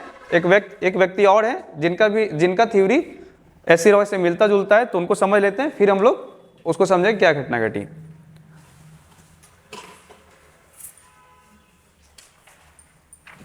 एक व्यक्ति है जिनका नाम है H.H. Risley, Herbert hop Risley नाम इनका, ठीक है। ये उस समय भारतीय सिविल सेवा के अधिकारी थे, और ये बंगाल के मेदिनीपुर के आसपास में पोस्टेड थे। जब यहाँ पे पोस्टेड थे तो यहाँ पे जनजातियों का वास था इस क्षेत्र में। बंगाल वाला जो क्षेत्र है ना, झारखंड से सटा हुआ क्षेत्र, सब जनजातीय बहुल क्षेत्र है। तो इन्होंने जब जनजातीय क्षेत्र के जीवन को अध्ययन किया ना, तो उस पर रिसर्च करना प्रारंभ कर दिया, और रिसर्च के थ्रू से उन्होंने एक थ्योरी प्रस्तुत की थी उरावों के बारे में, कि उराव जनजाति जो है पहले कैमूर और रोहतास के पठार में ही रहते थे। सबसे पहले उन्होंने कहा कि सबसे पहले इनका निवास भारत के पश्चिमी क्षेत्र में था। पश्चिमी क्षेत्र में अगर बोला जाए तो राजस्थान हो गया, गुजरात हो गया, मध्य प्रदेश वाला जो क्षेत्र हो गया, उधर वाला पश्चिम वाला मध्य प्रदेश, इस सारे एरिया में इनका निवास स्थल था। और वहां से ये लोग रोहतास और कैमूर दो जगह पे इन लोग आए और यहाँ पे निवास करने लगे। बाद में चल के क्या हुआ कि ये दो मतलब उराव जनजाति दो धाराओं में बट गई। एक धारा गंगा के मैदानी क्षेत्र को चुना और वहां से धीरे धीरे आगे बढ़ते हुए राजमहल क्षेत्र में आके बस गई, जो कि पहाड़िया जनजाति कहलाई। दूसरी जो धारा थी वो सोन नदी को पार करके पलामू में पहले आकर के बसी, और फिर पलामू से पहले वहां बसी और फिर वहां से मतलब बोलते हैं वहां से आगे मतलब पलामू से बसी और वहां पे फिर उत्तरी कोयल नदी के सहारे आगे बढ़ते हुए रांची के क्षेत्र में आकर के बस गई। ठीक है, इनका भी करीब करीब मानना वही है ना। एस.सी. रॉय का जो मानना है वही H.H. रिजले का भी मानना है करीब करीब, बस इन्होंने उसको और भी थोड़ा विस्तार दिया। ठीक है, कि पहले पलामू में रही फिर यहाँ पे आई, इस तरह से उन्होंने विस्तार दिया। अब इनका ये बोलने का आधार क्या है? आखिर कोई थ्योरी प्रस्तुत कर रहा है उसके पीछे कुछ रीजन होना चाहिए ना। तो एक इन्होंने जनजातीय कल्चर का अध्ययन किया और उस कल्चर में जो उनके कहानियां हैं, उनके गीतों हैं, उनमें ना एक रोहतासगढ़ का जिक्र मिलता है। ठीक है, एक तो वो, और दूसरा इनका एक जनी शिकार एक पर्व है। उराव में एक जनी शिकार पर्व मनाया जाता है जिसमें महिलाएं पुरुषों का वस्त्र धारण करती है और शिकार पे निकलती है। ठीक है, सामान्यतः यह 12 वर्षों में होता है। वह धोती कुर्ता पहन के जाती है, ठीक है, जो उन लोगों का पहनावा है, और शिकार करती है। जो भी कुछ मिलता रहा है रास्ते में सबको मारते जाती है और लास्ट में आकर के अखड़ा में उसको बांटा जाता है, समाज में बांटा जाता है उसको। अच्छा, अखड़ा क्या होता है वो बताएंगे, ठीक है, अभी घबराना नहीं है। ठीक है, अखड़ा क्या होता है, शरणा क्या होता है, सब बताएंगे, कोई दिक्कत नहीं है सब। तो अखड़ा में आकर के सब बांटते हैं। तो जनी शिकार के शुरुआत का अगर थ्योरी देखेंगे ना कि जनी शिकार की शुरुआत क्यों की गई, शायद आप लोगों को पता ना हो कि जनी शिकार क्यों शुरू किया गया था, ये पर्व के शुरुआत के पीछे क्या रीजन थे। ठीक है, तो इस पूरे अगर स्टोरी को सुनेंगे उरावों में कि हुआ क्या था कि सरहुल के समय जब ये लोग रोहतासगढ़ में रहते थे ना, तो सरहुल के समय ये लोग हड़िया पीते हैं। ठीक है, तो जो पुरुष लोग थे ना वो हड़िया पी के टूल हो गए थे, समझे। टूल होने का मतलब होश में नहीं थे, अंदर टूली हो गए थे। पर्व का दिन था तो लोग थोड़ा ज्यादा ही पी लेता है, नॉर्मली जितना पीता है उससे ज्यादा ही पी लेता है, तो पी करके हो गया टूल। और उसी वक्त क्या हुआ ना कि मुगलों का आक्रमण हो गया इन लोगों पे। और जब मुगलों का आक्रमण हुआ तो भाई अपने परिवार की रक्षा कौन करेगा, अपने धन संपदा की रक्षा कौन करेगा? तो महिलाएं, नॉर्मली महिलाएं भी कहीं कहीं पीती है जनजातियों में, लेकिन एक्चुअली वो प्रसाद है ना, उसमें तो प्रसाद माना जाता था, तो थोड़ा बहुत पीती होगी। तंबाकू को भी खाती है महिलाएं, पता है ना? तंबाकू है नहीं? तो खोटा मतलब ये भाषा में, आम भाषा में तो खैनी ना बोलते हैं। खैनी चूना बांटने वाला काम कौन करता है? पान ख्वाजा। भूल गए? ठीक है। तो इस मतलब जब ये परिस्थितियां उत्पन्न हुई ना, तो महिलाओं ने क्या किया? पुरुष का वेश धारण किया, यानी पुरुषों का कपड़ा पहना और हथियार लेकर के मुगलों पे आक्रमण कर दिया। मुगलों को ये अंदाजा भी नहीं था कि मतलब हमारे साथ जो युद्ध कर रहा है वो मतलब महिला मतलब पुरुष नहीं, महिला है सो। और इस तरह से उनको खदेड़ दिया था उन लोगों ने। अच्छा, पूरा मुगल तो नहीं होगा कहानी में जो भी हो, लेकिन मुगल का एक टुकड़ी हो सकता है वो हो लूटपाट मचाने वाला। पूरा मुगल से थोड़े लड़ पाएगा ये लोग। और ये घटना 2-3 बार दोहराई, मतलब 2-3 बार ये घटना घटी थी। ठीक है। और इसी के याद में क्या होता है ना कि जनी शिकार का पर्व मनाया जाता है। मतलब ये जो पराक्रम दिखाया था जनजाति महिलाओं ने, उराव की महिलाओं ने, उसी को कायम रखने के लिए इस पर्व की शुरुआत की गई थी, जनी शिकार, 12 वर्षों के अंतराल में। ठीक है। अभी इसको पता है ना, कुछ कुछ जगह पे रोका जा रहा है प्रशासन के द्वारा, क्योंकि बहुत सारे आजकल हंटिंग करना ये है ना गैर कानूनी है, तो बहुत जगह पे सुअरों को मार दिया जाता है और भी कई सारे जानवरों को मार दिया जाता है। तो प्रशासन के द्वारा इसको मतलब मनाने का प्रयास करा, जबरदस्ती नहीं रोक सकता है जनजातियों को, उनका थोड़ा भावनात्मक जुड़ाव होता है अपने कल्चर से, तो रोकने का प्रयास किया जा रहा है। आप कुछ दिन पहले देखे होंगे कि ये इस तरह का पर्व सिर्फ झारखंड में नहीं है, और भी जगह पे है जहाँ पे ट्राइबल लोग हैं। तो इस कहानी से क्या हमको कुछ क्लू मिलता है कि जनजातीय लोग कहां से आए होंगे?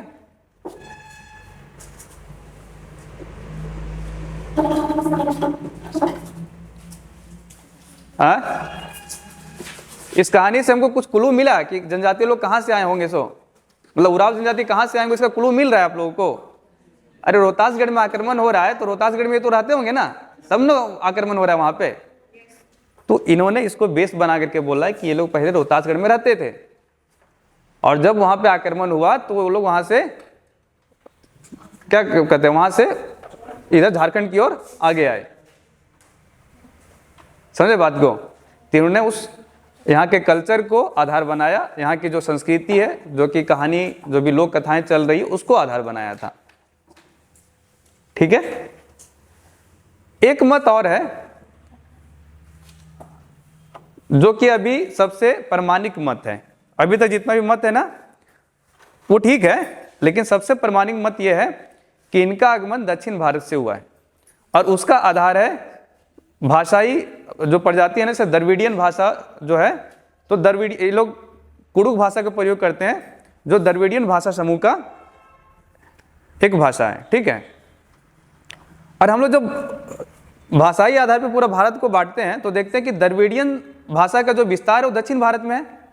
जैसे कन्नड़ हो, तमिल हो, तेलुगु, ये सब क्या है? द्रविडियन भाषा समूह का ही भाषा है।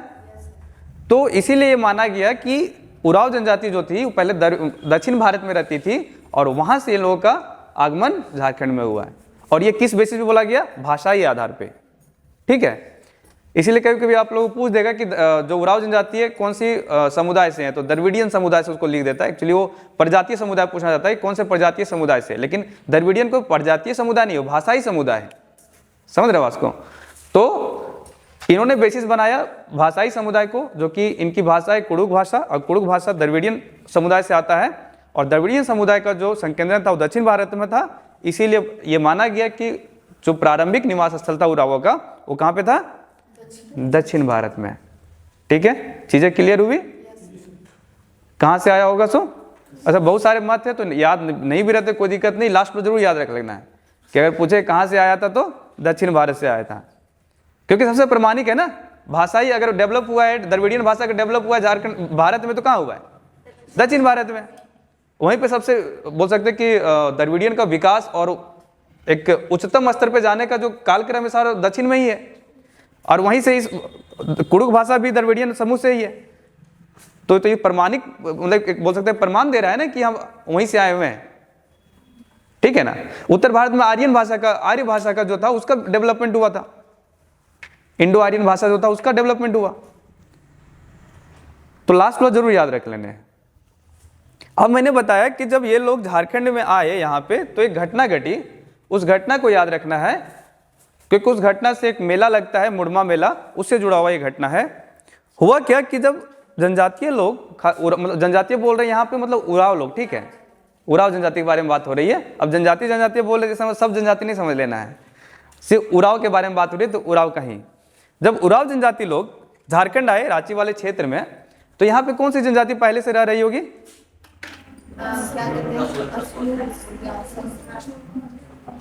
मुंडा जनजाति, ठीक है। अच्छा, ये लोग असुर थे, लेकिन असुर पहाड़ में चले गए थे ना। हम मैंने क्या बताया था कि मुंडा के साथ टकराव जब हुआ तो लोग पहाड़ की ओर चले गए, लेकिन मैदानी वाले क्षेत्र में कौन रहने लगे? मुंडा लोग। ये भी मैदानी वाले क्षेत्र में रहने वाले लोग थे, मतलब जंगलों में, लेकिन पहाड़ों पे नहीं, नीचे में। तो जब यहाँ पे आए तो यहाँ पे पहले से कौन जनजाति रह रही है? मुंडा। अब ऑब्वियस है, जब मुंडा जनजाति पहले से रह रही है, दूसरा जनजाति वहाँ पे बसना चाह रही है, तो क्या होगा? क्लैश होगा, ठीक है, लड़ाई होगी। तो संभवतः ऐसा बोला जाता है कि क्लैश तो हुआ, लेकिन क्लैश बड़े स्तर पे नहीं हुआ था, और उरावों ने पहले ही हाथ जोड़ लिया, माई बाप बस हमको आसरा दे दो, क्योंकि जहाँ हमने रोह लियो ने वहाँ से मार के भगा दिल को हमरा, अब तू ही हमार माई बाप, ठीक है, बोल करके समर्पण कर दिया एक तरह से मुंडाओं के सामने। और मुंडा लोग, आप देखेंगे कि मुंडा लोग नागवंशियों को भी बसाया था, तो मुंडा के अंदर पहले से ये भावनाएं थी, जनजातियों के प्रति उनके अंदर अच्छी भावनाएं थी, तो उन्हें उरावों को भी एक जगह दिया कि जो अरी जगह को साफ कर, यहाँ पर बस जाओ, ठीक है। उन्होंने एक अपने क्षेत्र में ही उसको एक जगह दी, प्रदान की, ताकि वो बच सके। ये घटना घटी रांची वाले क्षेत्र में, ठीक है। और ये घटना जहां घट रही है, जहां दोनों के बीच में चर्चा हो रही है, उस जगह का नाम है मुड़मा, ठीक है। इसीलिए हम लोग देखते हैं कि जनजाति, जो उराव जनजाति है, वो मुंडाओं के प्रति समर्पण दिखाने के लिए एक मेले का आयोजन किया जाता है दुर्गा पूजा के बाद, जिसको मुड़मा मेला बोलते हैं, ठीक है। और ये रांची पलामू मार्ग में उपस्थित है, रांची से कुछ दूर में ये मुड़मा नामक स्थान है। तो ये घटना घट रही है झारखंड में, और इस तरह से इनके आगमन का जो थ्योरी है वो चला कि कहाँ से आए, कैसे आए, किस तरह से इन लोगों का यहाँ पे बसा हुआ। एक जनजाति कहाँ चली गई? पहाड़ों में, राजमहल की पहाड़ियों में जाके बस गई, और उनका कल्चर इससे थोड़ा सा अलग हो गया, क्योंकि वो पहाड़ों में जाके बस गई और पहाड़िया जनजाति के रूप में जाने लगी वो। लेकिन वो भाग किसका है? उराव जनजाति का ही एक भाग है, ठीक है। पहाड़ी जनजाति के बारे में भी हम लोग आगे पढ़ेंगे, जब हम लोग संथाल विद्रोह पढ़ेंगे उसमें पहाड़ी जनजाति को ऐसे भी पढ़ेंगे हम लोग, लेकिन पहाड़ियों का जो प्रशासनिक व्यवस्था में किस तरह से विघ्न उत्पन्न हुआ था, तिलका मांझी ने क्यों विद्रोह किया था, वो सब सारे कारण को वहां पे हम लोग देखेंगे। ये हुआ आने के थ्योरी। अब नाम है, इसके बहुत सारे नाम भी है उराव जनजाति का, उसका भी बहुत सारे थ्योरी है, मतलब 2-3 थ्योरी उसका भी है कि उराव जनजाति का नाम उराव क्यों पड़ा, ठीक है। ये अपने आप को कुड़ुख बोलते हैं, तो कुड़ुख का मतलब क्यों होता है? अपने आप को धांगर बोलते हैं, धांगर का मतलब क्या होता है? कुड़ुख भाषा, कुड़ुख शब्द का जन्म कैसे हुआ, किस शब्द से माना जाता है, ये सारे बहुत सारे थ्योरी चलते हैं। सबसे पहले समझते हैं कि कुड़ुख, ये अपने आप को कुड़ुख बोलते हैं, ठीक है। इनकी भाषा कुड़ुख बोली है और अपने आप को कुड़ुख भी बोलते हैं। तो कुड़ुख क्यों, कुड़ुख का मतलब क्या होता है? कुड़ुख एक द्रविड़ियन भाषा का शब्द है और इसका मतलब होता है मनुष्य, यानी कि अपने आप को ये मनुष्य के रूप में परिभाषित कर रहे हैं। साथ ही साथ एस सी रॉय का मानना है कि जो कुड़ुख शब्द है ना, कुड़ुख शब्द एक शब्द है, इसका नाम है कड़क, ठीक है, हाँ कड़क, इससे इनका जन्म हुआ है। कुड़ुख शब्द का अपभ्रंशित रूप है, कड़क शब्द का अपभ्रंशित रूप है कुड़ुख। और कड़क जो है ना, उराव जनजाति का एक राजा है, वीर राजा उसका नाम था, यानी कि उरावों का एक राजा का नाम था, इसका नाम था कड़क, ठीक है, जो कि एक बहादुर राजा था, और उन्हीं के नाम पर इनके जनजातियों का नाम पड़ा कुड़ुख। बाद में मतलब अपभ्रंशित होकर के कुड़ुख कहलाने लगे। इसका अर्थ क्या होता है? मनुष्य। एक शब्द और है जिसका नाम है, जो है धांगर। धांगर का मतलब होता है परिश्रमी व्यक्ति, ठीक है। और कभी हम लोग धांगर शब्द का यूज करते हैं, लगता है कभी कभी खोटा उठा में हम लोग, ठीक है, जानवर वानवर के लिए जो परिश्रमी होता है धांगर शब्द यूज होता है। डांगर जैसे हम लोग बोलते हैं, तो डांगर ये नहीं है, वो धांगर है, परिश्रमी व्यक्ति, ठीक है, जो बहुत ज्यादा परिश्रम करके अपनी आजीविका चला रहा हो उसको हम लोग क्या बोलते हैं, धांगर। और उराव लोग बहुत परिश्रमी होते हैं, इसीलिए ये अपने आप को धांगर भी कहते हैं, या फिर अपने आप बोल सकते हैं कि इनको धांगर कहा जाता है, ठीक है। एक शब्द और है जिसका नाम है उराव, जो इनकी हम लोग जिस नाम से इनको अभी जानते हैं। इसके उराव के बारे में जो थ्योरी दिया उनका नाम था डाल्टन, ठीक है। उन्होंने बोला कि चूंकि जो उराव जनजाति थे ना, ये एक जगह कहीं स्थिर नहीं रहते थे, मतलब स्थिर आजीविका इनकी नहीं थी, भटकते रहते थे एक जगह से दूसरे जगह, दूसरी जगह तीसरे जगह। अगर अभी कालक्रम देखें तो क्या था, दक्षिण भारत में, दक्षिण भारत से फिर उत्तर भारत की ओर आए, यहाँ पर भी रोहतासगढ़, अगर रोहतासगढ़ में भी बसे थे, दक्षिण भारत से आकर रोहतासगढ़ में बसे, रोहतासगढ़ से फिर अगर झारखंड में आए, तो क्या हो रहा है, एक जगह से दूसरी जगह भटक रहे हैं लोग। और भटकने वालों को क्या बोलते हैं, उड़न, जो इधर उधर उड़ते रहता है, ठीक है। तो उन्होंने बोला कि ये लोग एक्चुअली अलग अलग जगह पे रहते थे, एक जगह स्थायी नहीं रहते थे और भटकते रहते थे, इसलिए इसको उड़न कहा गया पहले, उड़न। और यही उड़न बाद में अपभ्रंशित होकर के उराव बन गया। तो इसको खाना बदोश कह सकते हैं? नहीं तो बोल सकते हैं, लेकिन उतना भी नहीं, ठीक है, क्योंकि ये लोग जहाँ रहते थे लंबे समय तक रहे हैं, ठीक है। और ऐसा नहीं है कि खाना बदोश मतलब क्या हुआ कि कुछ समय तक लिए और वहाँ का संसाधन खत्म हो गया, चेंज हो गए, जैसे बंजारा जनजाति सब जो हो गई, खाना बदोश है, वो सब घूमते रहती है वहाँ, खाना बदोश जनजाति नहीं है। लेकिन इनका थ्योरी है कि ये लोग एक्चुअली एक जगह से दूसरे जगह परिवर्तित होते रहते थे, इसलिए इनको उड़न कहा गया शुरू में। जो एक जगह स्थिर ना रहे, उसको बोलते हैं ना उड़ते रहता है बहुत, तुम मतलब इधर उधर दौड़ता है, घर में बोलता है ना बहुत उड़े लागल है ना, तो इधर उधर जा रहा है, तो मतलब तो उसी तरह उड़न बोला गया कि ये लोग एक जगह नहीं रह रहे, कहीं अलग अलग क्षेत्रों में जाकर निवास कर रहे हैं, तो इसको उड़न बोला गया। और यही बाद में अपभ्रंशित होकर के उराव बन गया। और ये थ्योरी दिया था किसने, डाल्टन ने, ठीक है। तो थोड़ा सा हम लोग लिख लेते हैं, फिर हम लोग आगे इनके प्रशासनिक व्यवस्था को भी देखेंगे। ये सिर्फ इनके अभी आने का थ्योरी है, कैसे ये लोग यहाँ पर आए।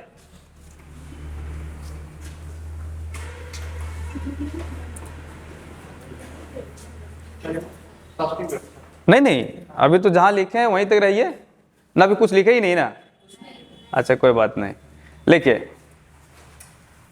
पढ़ा शासन व्यवस्था, हम पहले इसको पढ़ा बोल देते थे, हाँ पहले बोल देते थे, जो पहाड़ा नहीं होता है, जो पहाड़ा जो हम लोग लिखते पढ़ते हैं पहाड़ा, तो वैसे बोल देते थे, लेकिन अब देते सुधार है इसको, पढ़ा शासन व्यवस्था। पिछला क्लास में हा करके लिखा दिए थे, फिर उसको सुधार देते हैं, हा नहीं होगा, पहले डा होगा फिर हा होगा, पढ़ा शासन व्यवस्था। आपके साथ भी हुआ है, हो जाता है। तो चलिए लिखिए, पढ़ा शासन व्यवस्था उराव जनजातियों की एक शासन व्यवस्था, उराव जनजातियों से संबंधित है। पढ़ा शासन व्यवस्था उराव जनजातियों से संबंधित है।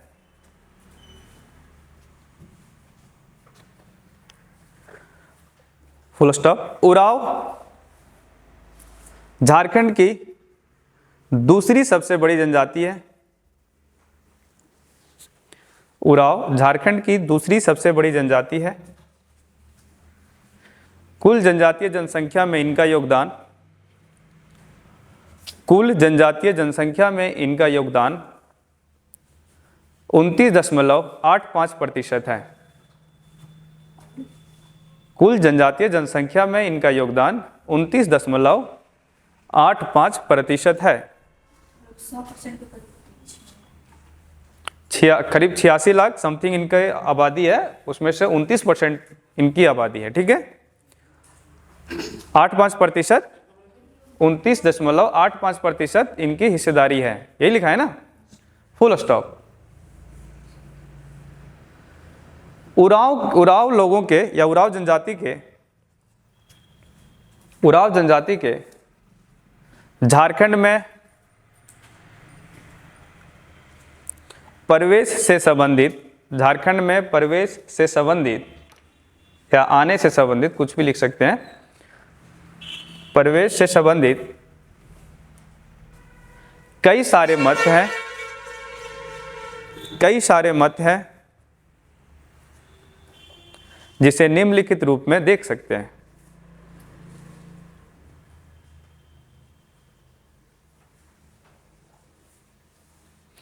जिसे निम्नलिखित रूप में देख सकते हैं।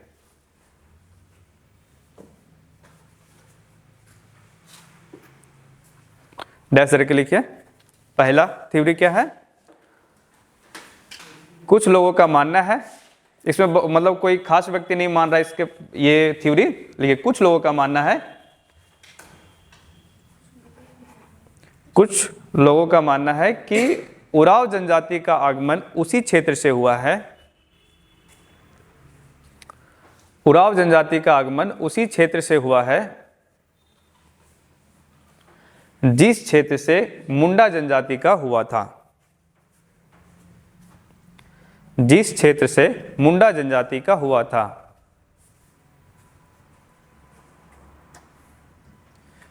इन्होंने ऐसे लिखे, इन्होंने इसके लिए प्रशासनिक व्यवस्था को आधार बनाया। अब समझ रहे मतलब क्या बोलना चाह रहे हैं? सो प्रशासनिक व्यवस्था को आधार बनाया, दोनों में सिमिलरिटी है, ठीक है, दोनों के प्रशासन में क्या है? समानता है। इन्होंने प्रशासनिक व्यवस्था को आधार बनाकर यह थ्योरी दी, यह सिद्धांत दिया। इन्होंने प्रशासनिक व्यवस्था को आधार बनाकर यह सिद्धांत दिया। दूसरा लिखिए, एस.सी. रॉय के अनुसार, दूसरा थ्योरी एस.सी. रॉय के अनुसार, शरद चंद्र रॉय के अनुसार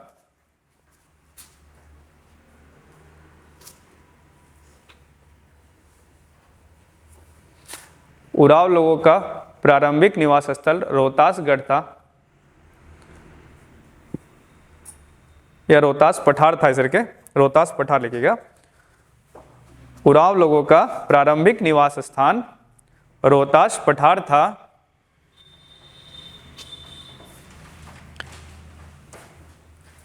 फुल स्टॉप। चेरों के आक्रमण के फलस्वरूप, चेरों के आक्रमण के फलस्वरूप,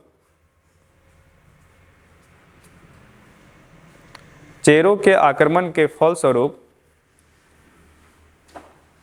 उराव जनजातियों ने इस क्षेत्र को छोड़ दिया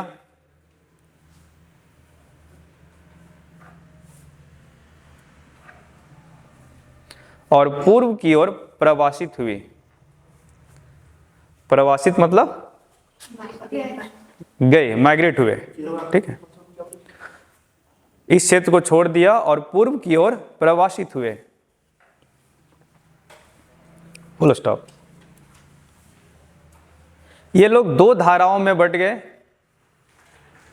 ये लोग दो धाराओं में बट गए।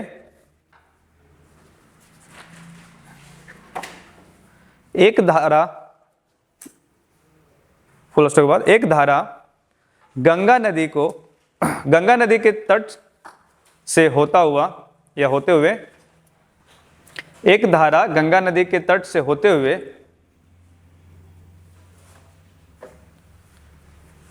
एक धारा गंगा नदी के तट से होते हुए राजमहल की पहाड़ियों में जाकर बस गया, राजमहल की पहाड़ियों में जाकर बस गया, जिसे पहाड़िया जनजाति के नाम से जाना जाता है,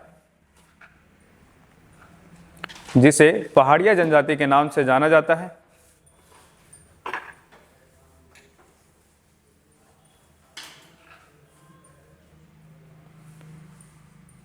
फुल स्टॉप। इसकी दूसरी धारा, इसकी दूसरी धारा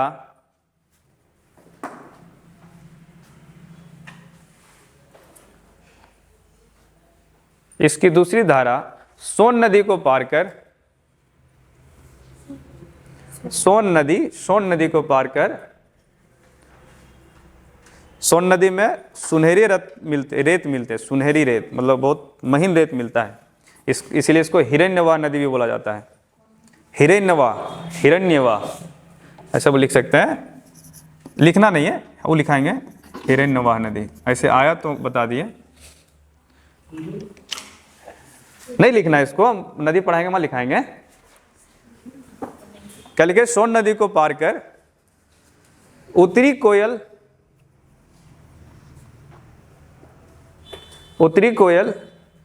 नदी के तटवर्ती क्षेत्र से होते हुए उत्तरी कोयल नदी के तटवर्ती क्षेत्र से होते हुए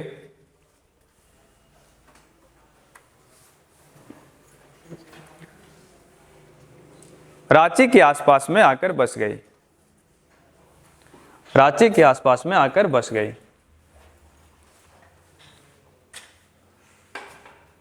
ठीक है, ये किनका मत है? एस सी रॉय का। तीसरा मत लिखिए H H Risley, Herbert Hope Risley. जा रही है? अच्छा ठीक है, जाइए।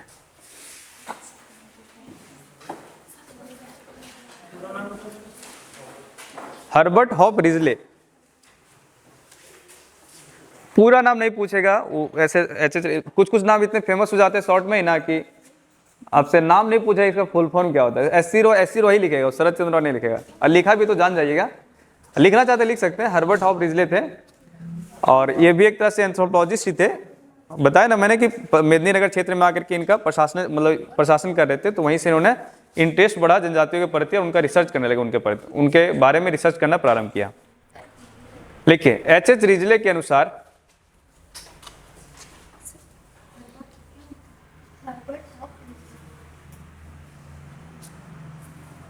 एच एच रिजले के अनुसार उरांवों का प्रारंभिक निवास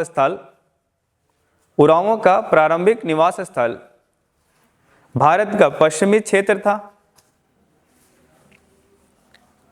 भारत का पश्चिमी क्षेत्र था।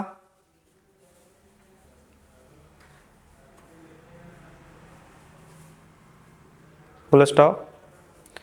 यहां से ये लोग प्रवासित होकर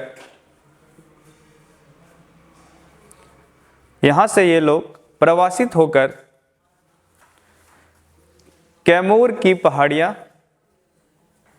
तथा रोहतास पठार में आकर बस गई। यहां से ये लोग प्रवासित होकर कैमूर की पहाड़ियां तथा रोहतास पठार में आकर बस गए।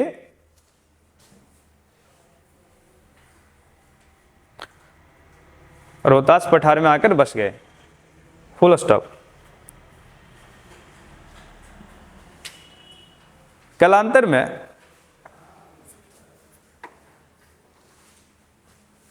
और इन्होंने ये बोला ना कि एक्चुअली एच एस रिजले ने बोला कि इनके समुदाय में खुद में ही मतभेद हो गया था। एस सी रो ने बोला कि चेरों का आक्रमण हुआ था, लेकिन एच एस रिजले ने बोला कि जब ये रोहतास और कैमूर के आसपास में बस गए थे ना, तो इन्हीं के समुदाय में क्या हुआ कि मतलब लड़ाई हो गई। ठीक है, और इस वजह से क्या हुआ कि ये दो धर्म में बट गए, दो गुटों में बट गए। और एक गुट क्या हुआ कि गंगा की ओर चला गया और एक गुट सोन नदी पार करके रांची की ओर आ गया। मतलब अपने में ही लोग लड़ाई कर चुके थे, लड़ाई कर लिए। ठीक है, तो क्या लिखे ये लोग यहाँ पे आके बस गए। कालांतर में आंतरिक कलह की वजह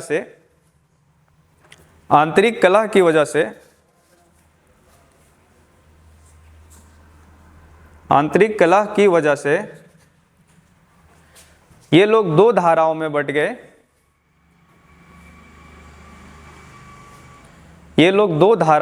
गए। पहली धारा गंगा नदी के मैदानी क्षेत्र से होता हुआ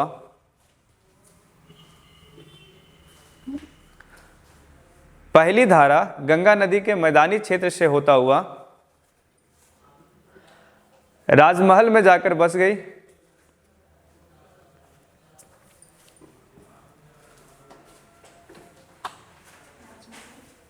के क्षेत्र में जाकर बसी। गंगा के मैदानी क्षेत्र से होता हुआ राजमहल के क्षेत्र में जाकर बसी तथा दूसरी धारा सोन नदी को पार कर पहले पलामू वाले क्षेत्र में बसी।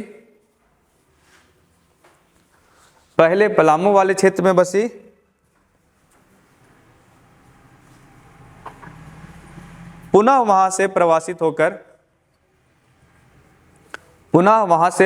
होकर उत्तरी कोयल नदी के तट से होता हुआ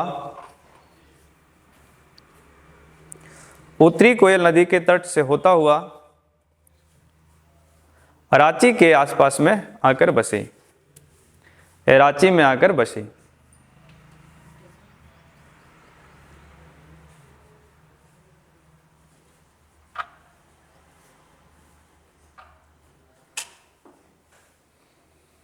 ठीक है, तीसरा मत लिखिए, ये चौथा मत हो जाएगा ना, चौथा मत लिखिए।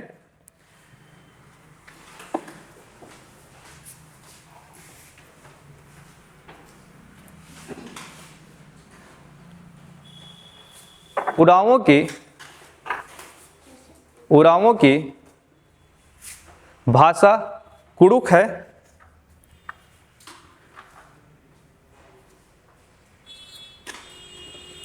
उरावों की भाषा कुड़ुक है, जो कि एक द्रविड़ियन भाषा समूह, जो कि द्रविड़ियन भाषा समूह से संबंधित है, जो कि द्रविड़ियन भाषा समूह से संबंधित है,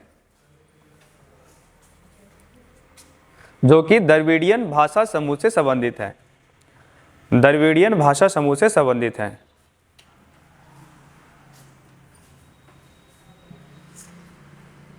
वर्तमान में सर्वविदित मान्य यह है कि सर्वविदित मान्य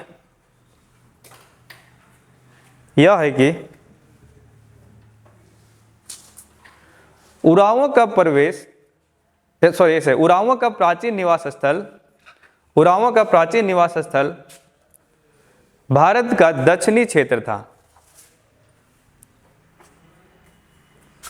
भारत का उरावों का प्राचीन निवास स्थल भारत का दक्षिणी क्षेत्र था। Full stop. यह थ्योरी, यह सिद्धांत सबसे प्रमाणिक है, यह सिद्धांत सबसे प्रमाणिक है।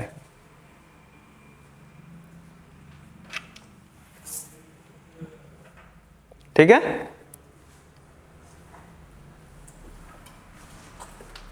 पैराग्राफ चेंज कर लीजिए। लिखिए, उराव जनजाति के लोग, पैराग्राफ चेंज करके, उराव जनजाति के लोग अपने आप को कुड़ुक कहते हैं। उराव जनजाति के लोग अपने आप को कुड़ुक कहते हैं।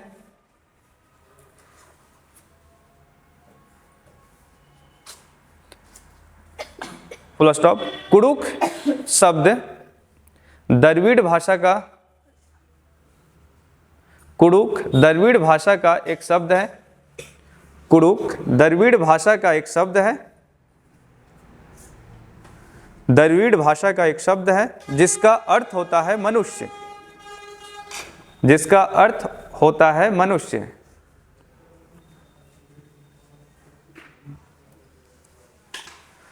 Full stop. उरावों के नाम से संबंधित, उरावों के नाम के उत्पत्ति से संबंधित, उरावों के नाम के उत्पत्ति से संबंधित, उरावों के नाम के उत्पत्ति से संबंधित कई सारे सिद्धांत हैं, ये कई सारे मत हैं, कई सारे मत हैं जो निम्नलिखित है और डैश दीजिए। कई सारे मत हैं जो निम्नलिखित है और डैश दीजिए।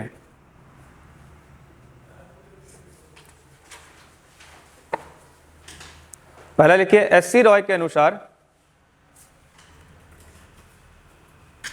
ऐसे लिखिए, एस.सी. रॉय ने कहा कि, एस.सी. रॉय ने कहा कि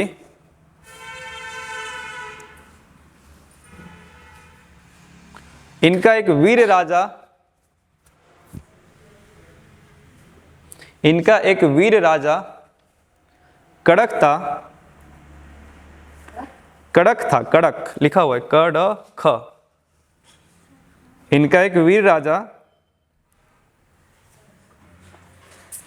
कड़क था, जिनके नाम पर, जिनके नाम पर इनके जनजातियों का नाम पड़ा,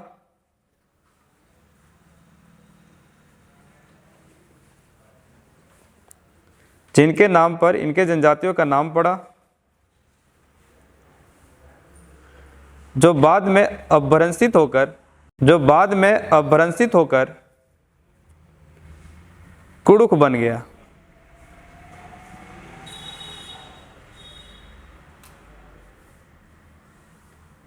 कुड़ुक हो गया या कुड़ुक बन गया ना। दूसरा लिखिए, दूसरा मत, ये लोग अपने आप को धांगर कहते हैं। ये लोग अपने आप को धांगर कहते हैं। धांगर।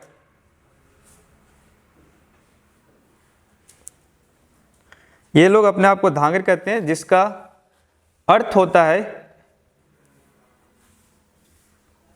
परिश्रमिक व्यक्ति। पारिश्रमिक व्यक्ति।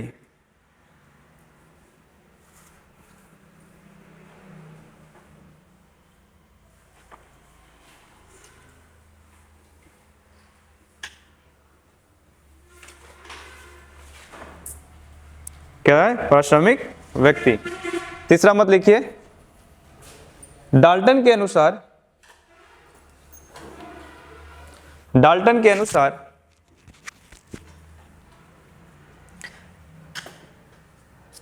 ये लोग एक जगह पर निवास या एक स्थान पर निवास नहीं करते थे। डाल्टन के अनुसार ये लोग एक जगह पर निवास नहीं करते थे।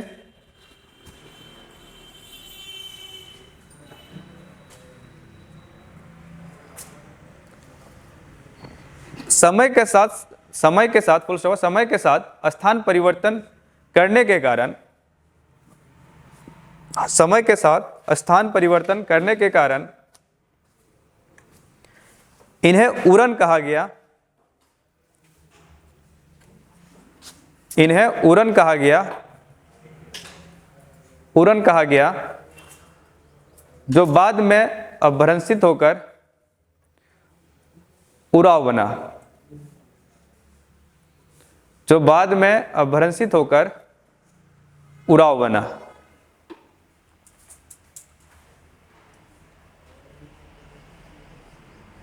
ठीक है, कोई डाउट?